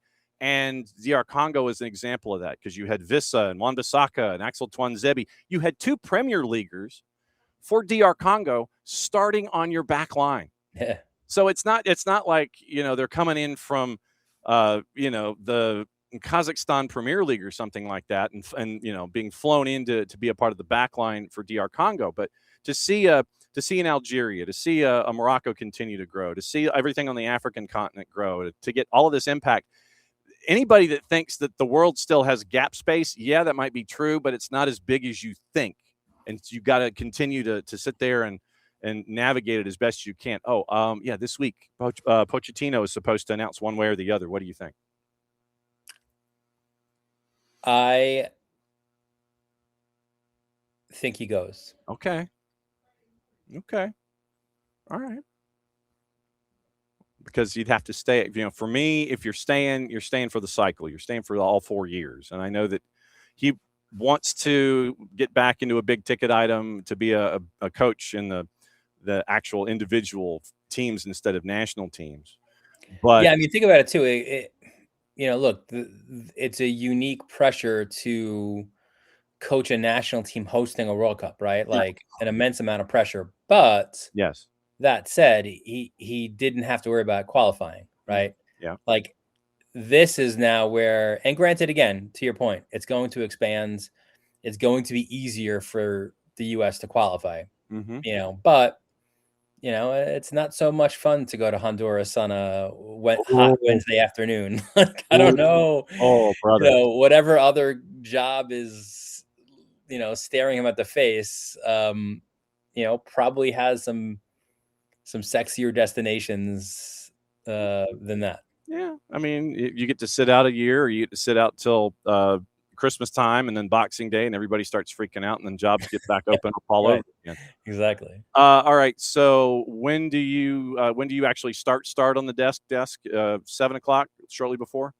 No, I'm coming in hot. Well, first, I mean, look, matches don't start till 7:38, right? So I'll jump on at 7:30. Okay. And then I'm hoping that there is no chaos and no weather delays and things like that. Oh, don't even. That's the one part that. Yeah. Mm-hmm. That's always super fun. Yes, they always are. And trust me, you got like Houston's always one that has that. Colorado is always seemingly in one of those. So yeah. St. Louis, right there in the middle of it all. Kansas City. Those darn Midwesterners causing all of the problems for the rest of us. As always, my friend, it's always great to chop it up with you on Wednesdays and to discuss everything now that the sprint begins in earnest with 2 matches in 4 days for everybody, and then we're off and running. I wish you nothing but caffeine working as it does, and quiet between now and 7:38, and we'll be catching up with you again next week. So always great to see you, my friend. Same, bud. There he goes. He's a dad, Dylan Butler. That's what the mug says. So Dylan Butler, MLSsoccer.com, chopping it up with us to break down everything going on in Major League Soccer. Speaking of which, it's that time where we look at everything. Who's doing what? Ref crews, analysis, all the things. We get to do that. So now, here we go. Atlanta United did announce short-term deals for Arif Kovac, Toto Majub, and Ignacio Suarez Corey. And so those 3 are coming up for short terms. And don't be surprised, once again, this one is laid out for Charlotte tonight. So 8:25 would be my guess. It's supposed to be an 8:00 kick. So I would anticipate that Abe and Maddie on 92.9 The Game will start things off at 7. Expanded because it's on Big FOX. It's on Apple, FS1, and Fox Deportes, 92.9 The Game. So it's on FS1. That one is tonight. Anticipate something in the neighborhood of 8:25. Because anytime FOX is involved, they want the big, super, hyper, mega pregame show. So think 8:25. Mike and Jason will be there with you. Like I said, Abe and Maddie will have 5 Stripes Countdown. Then it's Mike and Jason. And then it's 5 Stripes After Dark afterwards. It's a full-time report after that. Then the team does not come home. team will stay in Charlotte, I believe, an extra day. They're going to be traveling, I believe, tomorrow later. And they're heading up to New England. I don't know if they're flying into Providence or if they're flying into Boston to navigate everything in Logan. Fly to Providence, get some good food, go to the Hill, get some good Italian. And then you've got the matchup on the weekend against the Revs. That's 7:40 in Foxborough on Saturday night. So according to rules and regs, just to remind you, a club may sign a player 25 or younger during the league season from their affiliate to a maximum of 4 short-term agreements up to 4-day contracts. And so that's where this comes in. You sign them starting today, Wednesday, Thursday, Friday, Saturday. So they're good for the doubleheader. Each season, maximum of 16 days. Individual player may be included on up to 4 MLS league season match rosters each season, thus the 4x4 in 16 days. However, that player may appear in no more than 2. An individual player may appear in any number of non-league games during the terms of their 4 short-term agreements. Okay, timeout. Well, actually, let me go through the stats, and then I'll call a timeout. We know what Arif Kovac has been doing, second in MLS Next Pro, 16 goal contributions. He has the Golden Boot right now with 13. So he's 13-3 this season for Atlanta United 2. Kovac, 5 goals and had an assist May the 16th against Huntsville. That is a Next Pro record for goals and goal contributions in a single match. 13 of 17 appearances or starts. MLS Next Pro Player of the Match Week for Match Week 19. Goal and assist for the win against Messi and Friends 2 up in Athens. Second ever Atlanta United 2 player to reach double-digit goals in a season. Toto Majoub now back healthy. Got a cup of coffee last time out in the action for the Twos when they were in Huntsville and when they were in Athens against Inter Miami. 12 MLS Next Pro matches last season. 10 starts. First career goal back on August 31st. 4 of his 7 MLS Next Pro appearances have been starts. He's represented the Ugandan U20s. Ignacio Suarez Corey, and got his first professional goal August 27th in the win over Inter Miami CF2, youngest ever Atlanta United player to do so at 16 years, 146 days. Suarez Corey has a goal, and he picked that up last time out. 4 assists, 14 appearances, youngest Atlanta United 2 player to reach 5 goal contributions in a season in the MLS Next Pro era. Made his international debut for the U17s on the U.S. side back on June 7th. So Suarez Corey, Toto Majoub, Arif Kovac, they're a part of the crew that is in Charlotte and in New England. I have an issue with the rule. The fact that you can call them up 4 times, okay, fine. The fact that you can have them up for 4 days, okay, fine. But the fact that you can only use them in 2 of those 4 call-ups, that to me is counterproductive and counterintuitive. If they can only be in 2, then, why would you burn a call-up? But I would, if I was, and I'm not, but to have these short-term agreements, I would make them more like what we see in the NBA, where a player gets called up for a 10-day and you can call him up for another one. And there are limits to those 10 days, but you can play in as many matches in that 10-day window as possible instead of being hamstrung to be called up 4 times and only be used in 2. You're basically burning a player. And if for some reason, and you'd never wish this on any kind of a franchise, that player that you call up, sure, you've used them twice, but then you come up in a position where you need a player at a specific position and you've already burned that player, it doesn't help out the competitive aspect of the league. It needs to be something where a player can be called up. Actually, if it was more like Major League Baseball, just look, you call the player up and he's available, you send him back down. Just that, to me, it would be more beneficial for the clubs themselves in Major League Soccer to have that availability, where you don't have to sit there and think about having to use a player that you call up on a short-term agreement. So from here, I will raise my hand and I will sit there and go, if you could please address this issue, that would be great. Because you're hamstringing, you have hamstrung your leagues and your managers with this rule. and this idea of, okay, I can pull him up 4 times, but I can only use him twice. What if I need him that third time? I'm screwed. That doesn't help competitive efforts in Major League Soccer if you want to continue to grow. Either treat it like the NBA, where you can call them up for 10 days, many times as you want. Major League Baseball, you call them up on the roster. If you need them to pinch hit 5 days in a row, cool. You need them to start on a night game that ended late on a Saturday, and you've got a Sunday 105 first pitch, and you need them to start. You've got them available for both of those. It's counterintuitive to me to have that as a rule, and you can only use a player half the time. Great, you've warmed the seat. The seat has stayed dry in a rainstorm with a player sitting on it. Can we use him? Oh, no, that's right. We've already used him twice. So this road trip, you get Kovac, Toto Majub, Ignacio Suarez, Curry, adding everything here. So it is the second short-term agreement for Majub and Suarez Curry. Therefore, they have 2 more that they can be used for this year, and the first for Arif Kovac.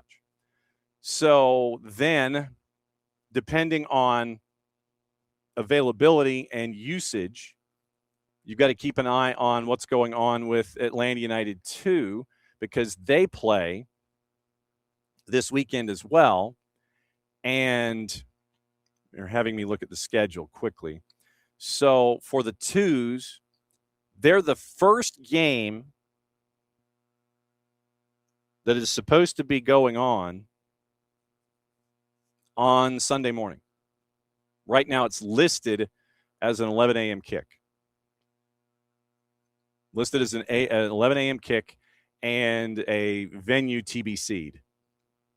So if you have 3 of your big guns, including your leading scorer and your Golden Boot leader in MLS Next Pro, and they have a game in Foxborough on Saturday night, then flying them back, probably get in about 2:30 in the morning, get in a quick nap, and then go to the park. They might be available, but they may not start.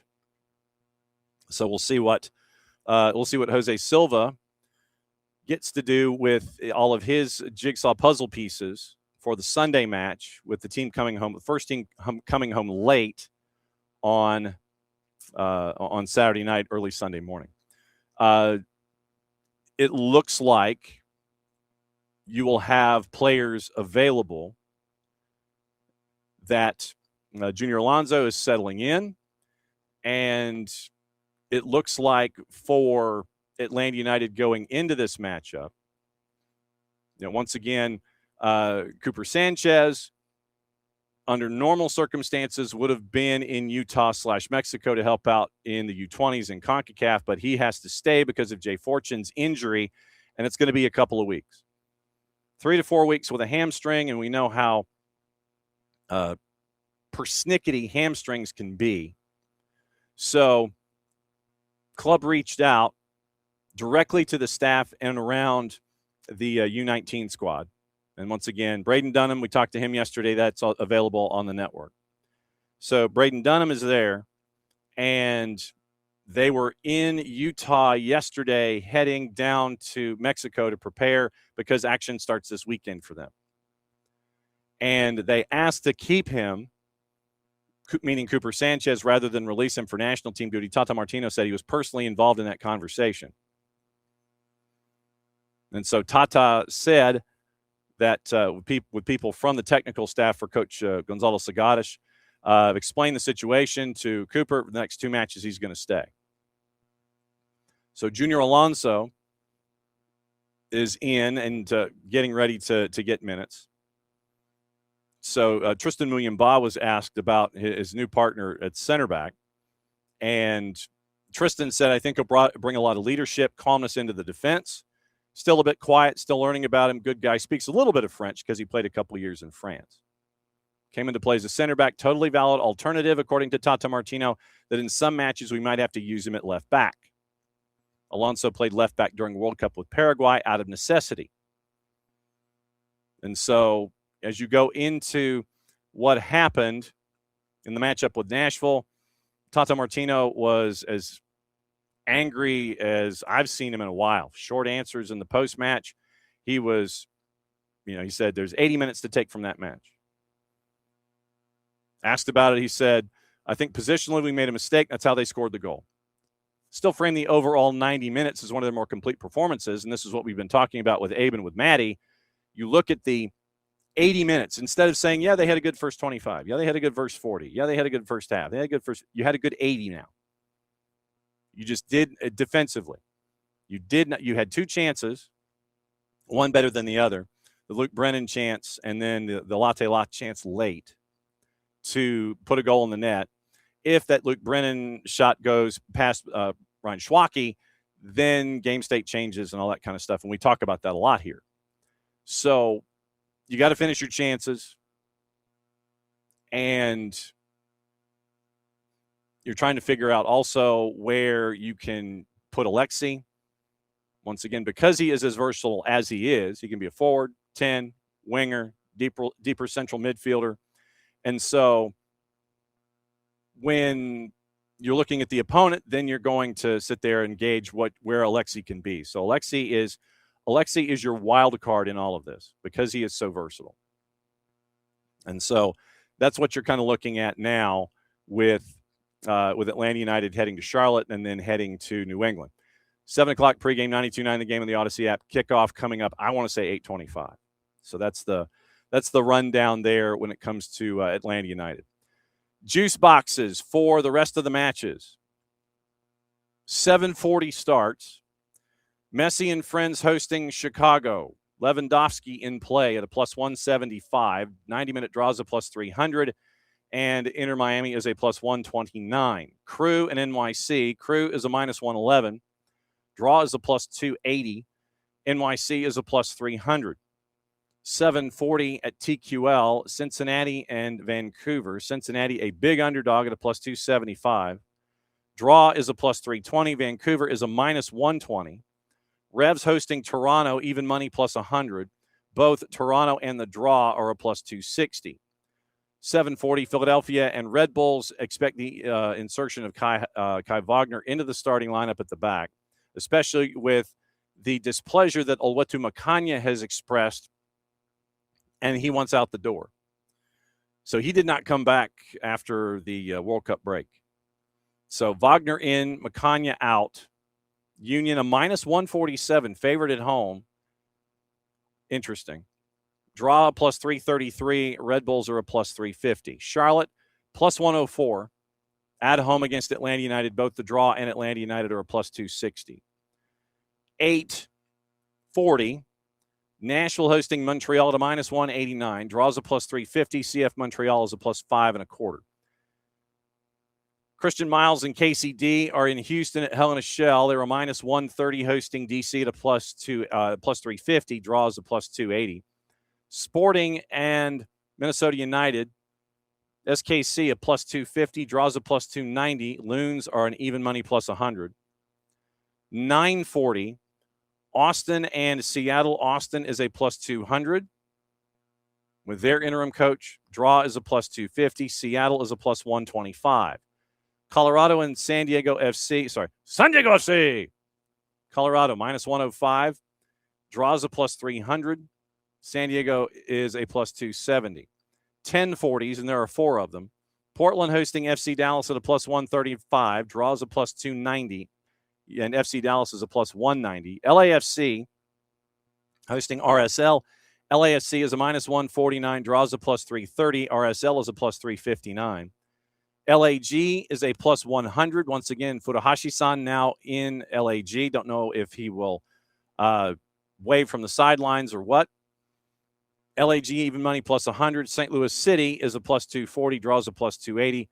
And last one on the board at 1040, San Jose and the purple team rolling out of Griezmann and Daryl Dike. San Jose is a minus 167, draws a plus 370. And Orlando City is a plus 375. Orlando. There you go. So those are your numbers for those matchups. Now, to let you know who is in the middle for these matches and let you see who is going to be calling matches. And what we will do is we will analyze the assignments for Major League Soccer, and we will let you know what to expect, possibly, from the dossier that we build on the individuals. FC Cincinnati and Vancouver at TQL. John Freeman is the man in the middle. Walt Heatherly and Nick Baltzer are your ARs. Philip Duyich, however, is your fourth.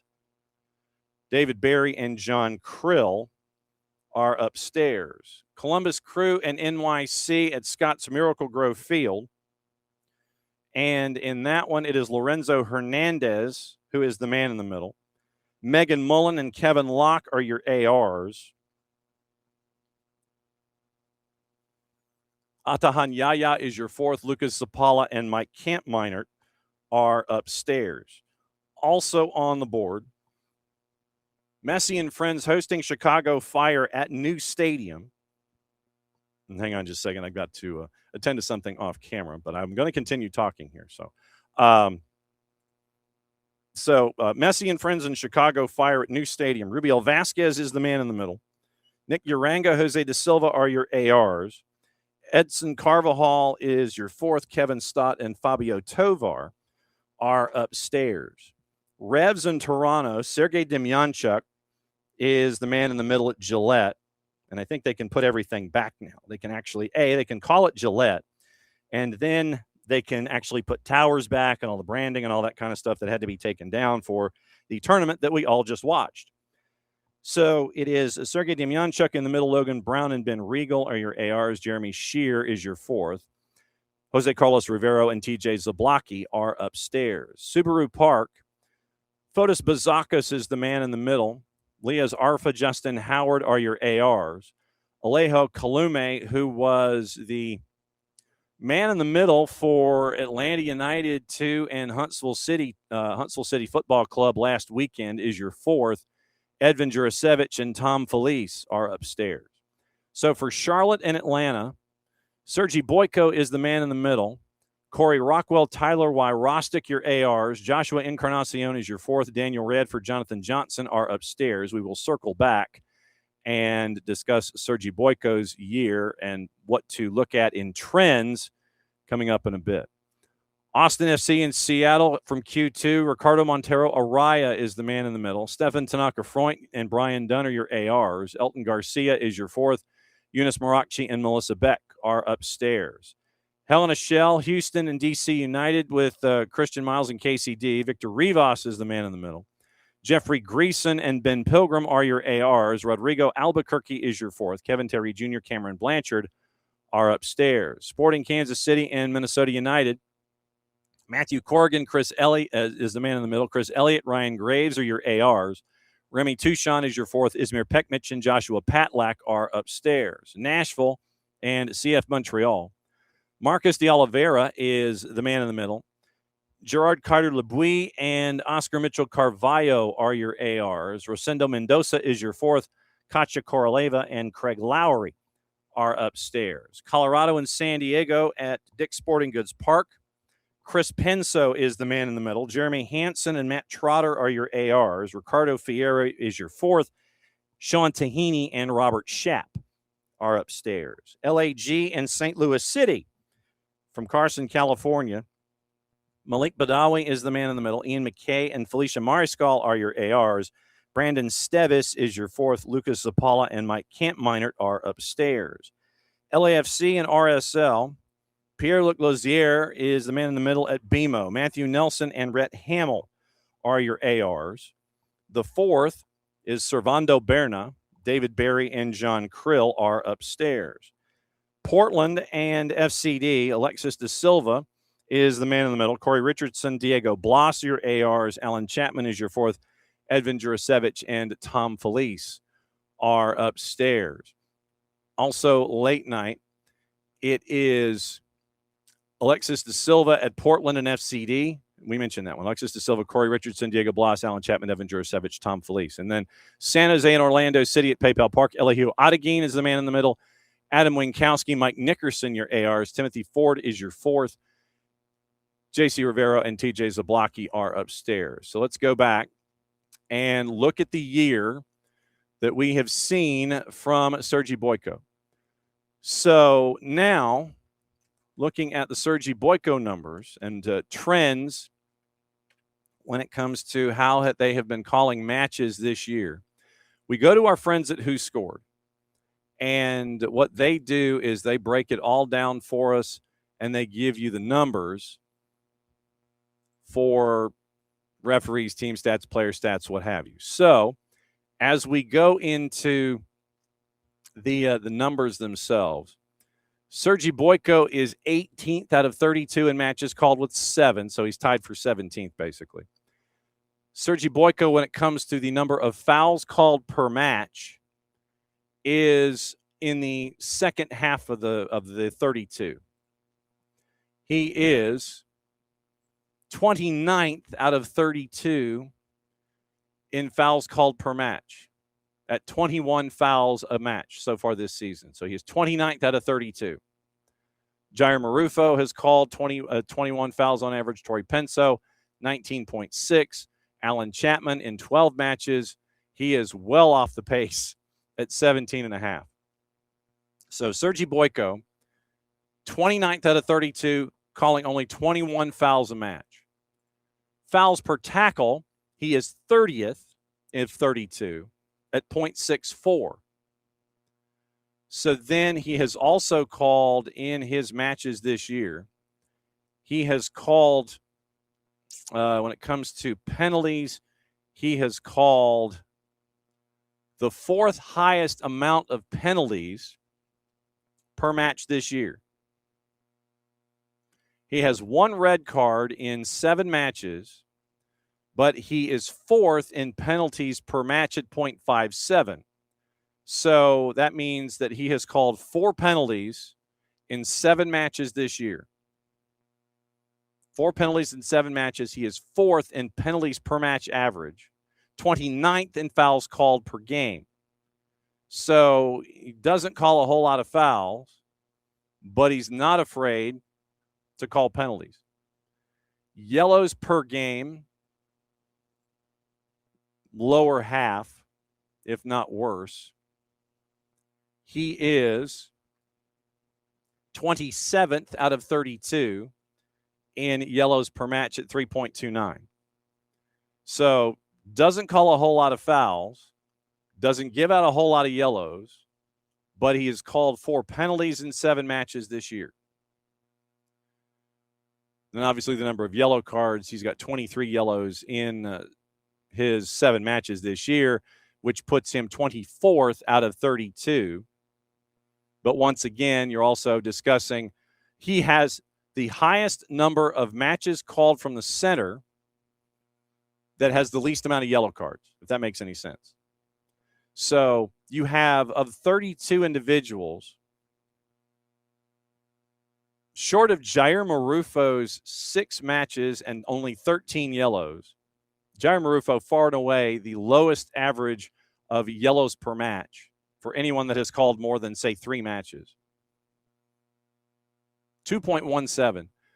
Sergi Boyko is at 3.29. He is at 24th out of 32, but you can take 5 of them away because they've only called either 1, 2, or 3 matches in the middle. You can take actually 6 of them away.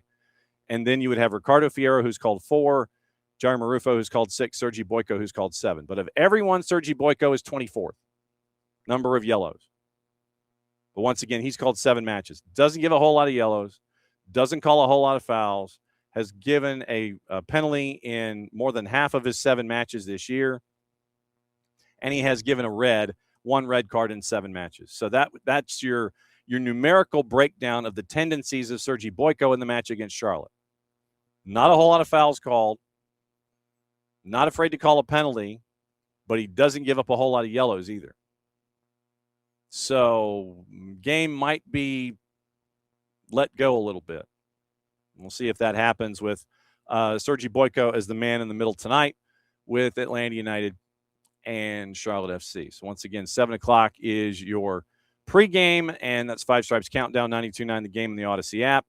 And then everything rolls back into play when it comes to the activity. Like I said, my guess is going to be 8:25. There'll be an 8:25 kick, and it'll be that run as we go. News from Mercedes-Benz Stadium. 544,516 fans, 8 matches, including the semifinal. 4,000 credentialed media, more than 100 countries. 13,000 hotel rooms within walking distance. 500,000 fans, 19 operational days of free programming. 79 terabytes of data used on stadium Wi-Fi. 18.3 terabytes of data usage in the semifinal alone. 1.4 million food and beverage items served across more than 585,000 transactions. 118,054 Coke souvenir cups sold. Average of one every 1.5 seconds. Concession was open. 91% of waste diverted from landfill. 8,500 pounds of food recovered, donated to Atlantans in need through second helpings. 800 pieces of furniture left over from the tournament, donated by AMBSE to the Furniture Bank of Metro Atlanta. And LED version 4.1 platinum certification achieved during the tournament. Highest recognition for how sustainably an existing building operates, earned nearly a decade after MBS opened as an LED platinum venue. So that's your run from Mercedes-Benz Stadium and how they did stuff here during the tournament. So very, very cool there when it came to what we already knew, frankly. We already knew that Mercedes-Benz and the city were going to step up, and you did in a bunch of different ways. And well done by all of you. Fantastic stuff. Like I said, not that it wasn't a surprise for a double negative, but it was out there. Gossip, rumor, and innuendo, what to watch, where to watch it, how to watch it. That's brought to us by our friends at Fanatis, fntz.co/soccer down here. That link is important. Helps them out, helps us out, helps you out when it comes to watching the beautiful game. And you can catch it in a bunch of different places. You got a lot of different options. You get a lot of the A and B divisions in South America. You get TVV out of Venezuela, CDO Plus out of Chile, Liga 1 Max Pro out of Peru, Tigo Sports, CATV Ties, Teisei out of Argentina. You get all the BNs, which means you got Sudamericana last night. You'll get Sudamericana tonight, as everything that is on the board for now. It's like literally you're out of the World Cup break, and in South America, you go straight into Sudamericana. Straight into Sudamericana. No wasted motion at all. So Sudamericana is up and running. You had those matches last night. So tonight and this afternoon, here's what you're watching. It is Sudamericana 6 and 8:30 on BN. Medellin and Vasco da Gama is at 6. Sporting Cristal and Bragantino is at 8:30. CBS Sports Network, USL Championship, Lexington and Oakland Roots is at 7. FS1 has your doubleheader of Charlotte and Atlanta United and LAFC and RSL. I would anticipate 8:25 and 10:50 or 10:55. BN Espanol simulcasting everything from Sudamericana. Fox Deportes simulcasting FS1. Apple TV, you have all of your matchups that we talked about. You've also got ESPN Plus, USL Championship, Colorado Springs, and the Miami FCs at 9 o'clock from Widener Field in beautiful downtown Colorado Springs. Portland Hearts of Pine, Union Omaha's at 7. Westchester SC and the Cosmos are at 7. Fox ONE is broadcasting, simulcasting Major League Soccer. Your 2 MLS Next Pro matches tonight. Core and Messi and Friends 2 at 6:30. Whitecaps and Austin FC 2, Los Verdos, are at 9 o'clock. 2:45 Scottish League Cup, Queens of the South and Aberdeen at 2:45. And USL Championship, Lexington and Oakland Roots. Women's professional soccer on the Plus tonight, 9 o'clock. Calgary and Ottawa in the Northern Super League. That list is brought to you by our friends at Fanatis, fntz.co/soccer down here. Let's check the Twitters and see if we've missed anything when it's come to all of our folks and all of our choices. Ben Jacobs, very, very busy man. Got a lot of stuff that happened in and around his sourcing this morning. Nottingham Forest optimistic on Ousmane Diomande, package discussed in the region of €40 million. Sporting have yet to receive a formal offer for the center back. They have insisted no formal bid. Ipswich currently formalizing Dyson Maida's move from Celtic, £10 million package there. Phil Foden signed a new Manchester City contract, keeping him at the club until summer of 2030. He has the smiling into the camera and the pen hovering over the contract, so therefore we know it's official. Chelsea exploring the midfield market after seeing the £64 million bid for Alex Scott rejected. Another midfielder arriving, not a guarantee. Enzo Fernandez will be sold, but Chelsea remain open to Fernandez signing a new contract if the club's £120 million evaluation met an exit is possible this summer.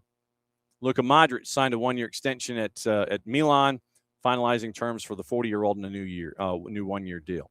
Issa Diop has joined Fulham on a 4-year deal from Fulham. Fee is €10 million. Arsenal women have signed Spain goalie Misa Rodriguez on a free after her departure from Real Madrid.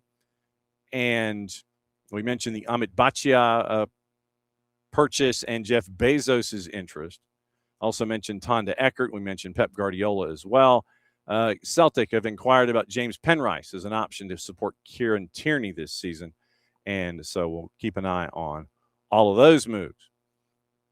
A lot of moves that we had discussed involving Major League Soccer. Ugo Kuipers once again looking at a fee of around $8 million, finalizing the deal from Chicago Fire. Also, sources have from Bogart, Toronto FC have agreed to a deal to sign German defensive midfielder Niklas Dorsch from Heidenheim. That comes from Fabrizio Romano.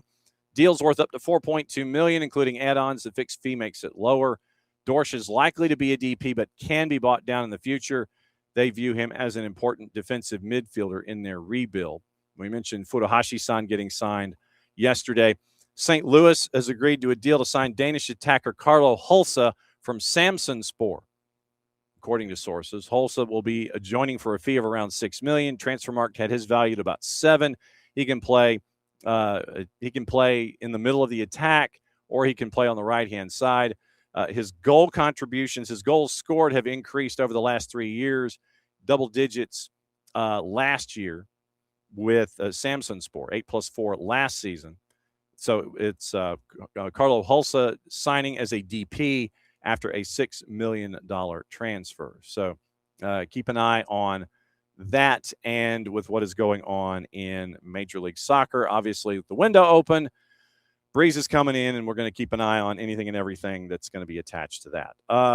Other gossip and rumor and innuendo. We've got to get into that before we get out of here. And tomorrow, just to give you an idea about what's going on, we're going to check in on Barrie, Ontario, and the movement. Relocation's not really. That makes it sound kind of negative. But the Toronto FC2, the Young Reds' home base, will move to Barrie, Ontario in 2 seasons. And so we're going to catch up with the folks who were behind that, batting leadoff tomorrow. And then we'll go over everything that happened in Major League Soccer and all your news. Then we got the Power Hour with Nino and Nico from 10 to 11 whenever, and then we'll wrap up there. But we're going to start off with Barrie, Ontario and Major League Soccer tomorrow. Then we'll get into Major League Soccer with Atlanta United and everything that happens tonight. Then we got the Power Hour with Nino and Nico. We got Sudamericana to get into. We got to figure out the Pan Am games. We also have to figure out the dessert from Nino, and if he's got pilots that are flying north. So that's the that's the rundown there for tomorrow. So looking at let's see, Spain's stars were awarded tomatoes for their World Cup win. Memo Ochoa retired after a 22-year career. That video was posted yesterday as well. So Memo, very, very cool. And to see him get that last moment in the Azteca for the home match in the group stage, very, very cool for him as the number 3 keeper for El Tri. But Memo Ochoa hangs it up. So your trending rumors: Arsenal, Chelsea, Spurs keeping tabs on the situation involving Marcus Rashford, according to iNews. United keen to offload him after the loan to Barcelona was not turned into a €30 million permanent deal. Some reluctance to have him join a Premier League rival. 25 goal contributions, 49 matches, all comps for Barca last year, prioritizing joining a top club in Champions League after dismissing interest from Galatasaray and Fenerbahce. United exploring a move for Real Madrid midfielder Eduardo Camavinga. Nicolas Shearer reports Los Blancos now willing to listen to offers to sign him. Previously viewed as a key player for the future, Camavinga wanted several players linked with a switch to Old Trafford, where it looks like the club's hierarchy, according to the 4-letter, plotting one more marquee addition in the midfield after getting Andre Santos and Yuri Tielemans. We mentioned Chelsea having their £64 million offer to Alex Scott and Bournemouth turned down, according to the BBC. £80 million valuation, monitored by Manchester United and Arsenal. Final 2 years of his deal, 37 appearances last year. Sky Sports says he has dismissed multiple offers to sign an extension. City have entered talks to sign Lille midfielder Ayub Bouadi, according to Nicola Shira. Agreement in principle over wages has already been reached, and it would be in a contract until the summer of 31. Reports have indicated it could take a fee of worth £85 million to sign him. City want to get the deal done quickly because apparently there are 2 other clubs in Europe that are chasing. Chelsea and United tracking Fenerbahce left-back Archie Brown, according to Team Talk, and they view him as a strong fit in Xabi Alonso's system. Both clubs have been in contact with his reps, United viewing him as a cheaper alternative to Newcastle's Lewis Hall. Bruno Guimaraes, Arsenal have opened direct talks with Newcastle regarding a deal for him, according to the 3-letter paper. Take the information at your own peril. Reportedly told the Magpies he wants to make a switch to the Emirates before the new campaign begins. Still some distance between himself and both sides regarding the transfer fee. Gunners currently making an offer of around 60. Guimaraes still has 2 years remaining on his deal. Newcastle want closer to £100 million. Mentioned Misa Rodriguez, Morgan Rogers, Elijah Upson has signed a professional contract with Arsenal after deciding to leave Spurs. 18-year-old center back, son of former Arsenal and England defender Matthew Upson, had been in Spurs Academy, reported to have offered terms to stay out after his scholarship contract finished at the end of June. Villa have made a bid to sign Garnacho on a loan from Chelsea, possible obligation to sign permanently. Told he can leave after a poor first season following his move from Manchester United, during which he really had not much of an impact. Understood that the player is easily convinced to depart. He's eager to go. City's midfielder Rodri pushing to join Real Madrid, according to Fabrizio Romano. Barcelona have made contact with the reps of Aymeric Laporte at Athletic Club. That's from Sport. 4-letter paper. Chelsea striker Nico Jackson open to reuniting with his former manager Unai Emery at Aston Villa. Arsenal winger Reece Nelson on the radar of Fulham, Valencia, and Benfica as he enters the final year of his deal. That's from the BBC. Gazzetta RB Leipzig winger Antonio Nusa attracting interest from Roma. Nicola Shira, Galatasaray made an offer to AC Milan winger Rafa Leao, but he is prioritizing a move to a team in the Premier League. Chelsea have entered the race for John Stones, who is a free agent, and he's also been linked with Arsenal. It's from Team Talk. We mentioned Phil Foden with his pen hovering over a contract, so that is official through 2031. Fabrizio Romano, Real Madrid open to parting ways with defender Raul Asensio permanently if they get the right deal. Foot Mercato, AS Roma interested in Chelsea center back Axel Disasi. Team Talk, Everton interested in Bodo Glimt forward Jens Petter Hauge. The Telegraph, Besiktas in talks regarding a potential deal for Newcastle midfielder Joe Willock. Sorry, Alex. Telegraph again, Nottingham Forest have made a £30 million offer to sign Sporting defender Ousmane Diomande. We talked about that. Gazzetta, Como keen on Fiorentina forward Moise Kean. Foot Mercato, Juve forward Luis Openda is interested in a switch to Lyon. So that's your rundown of all of those. I'm trying to see if there's anything else that I missed in my work. Where's my legal pad? Oh, okay. Let's see. So we mentioned Sudamericana, mentioned Liga MX. Actually, let's mention Sudamericana with matches. Let's see. Tonda Eckert, FIGC. We mentioned all that stuff. Okay. So getting into the return of Sudamericana and getting into the return of Liga MX from the midweek last night. So if we go into South America, where are we calling it here? Let's see. Competitions. You don't have it listed? That's disappointing. Okay, that's strange. All right, so we'll skip that for the moment, considering that there's action tonight. Liga MX yesterday. And tonight, as we are in the aperture tonight, well, actually it's in 2 days, Atlante and their return hosting Club America and Tijuana hosting León. That is Friday night football. That is both at 11 o'clock Eastern time. So the return of Atlante to the league in Liga MX, that is going to happen Friday. Yesterday, Pumas knocked off Toluca 2-1 at the Estadio Nemesio Diaz at a plus 475. Cruz Azul with a late goal second half beat Puebla by the score of 2-1 and they are that was a win at a minus 278. How am I not able to see a world maybe? Club friendlies, Uzbekistan. Where in the heck? So here we go. Copa Sudamericana. Where is? And don't tell me that you don't have it, because you do. Unfortunately, no participants can be displayed. No archived events available. Sorry, I call shenanigans. So how do you not have the Copa Sudamericana in there? All right, so fine. We're going to go to another. We're going to go to another provider and tell them that we are not in the state that we are in, and look at here.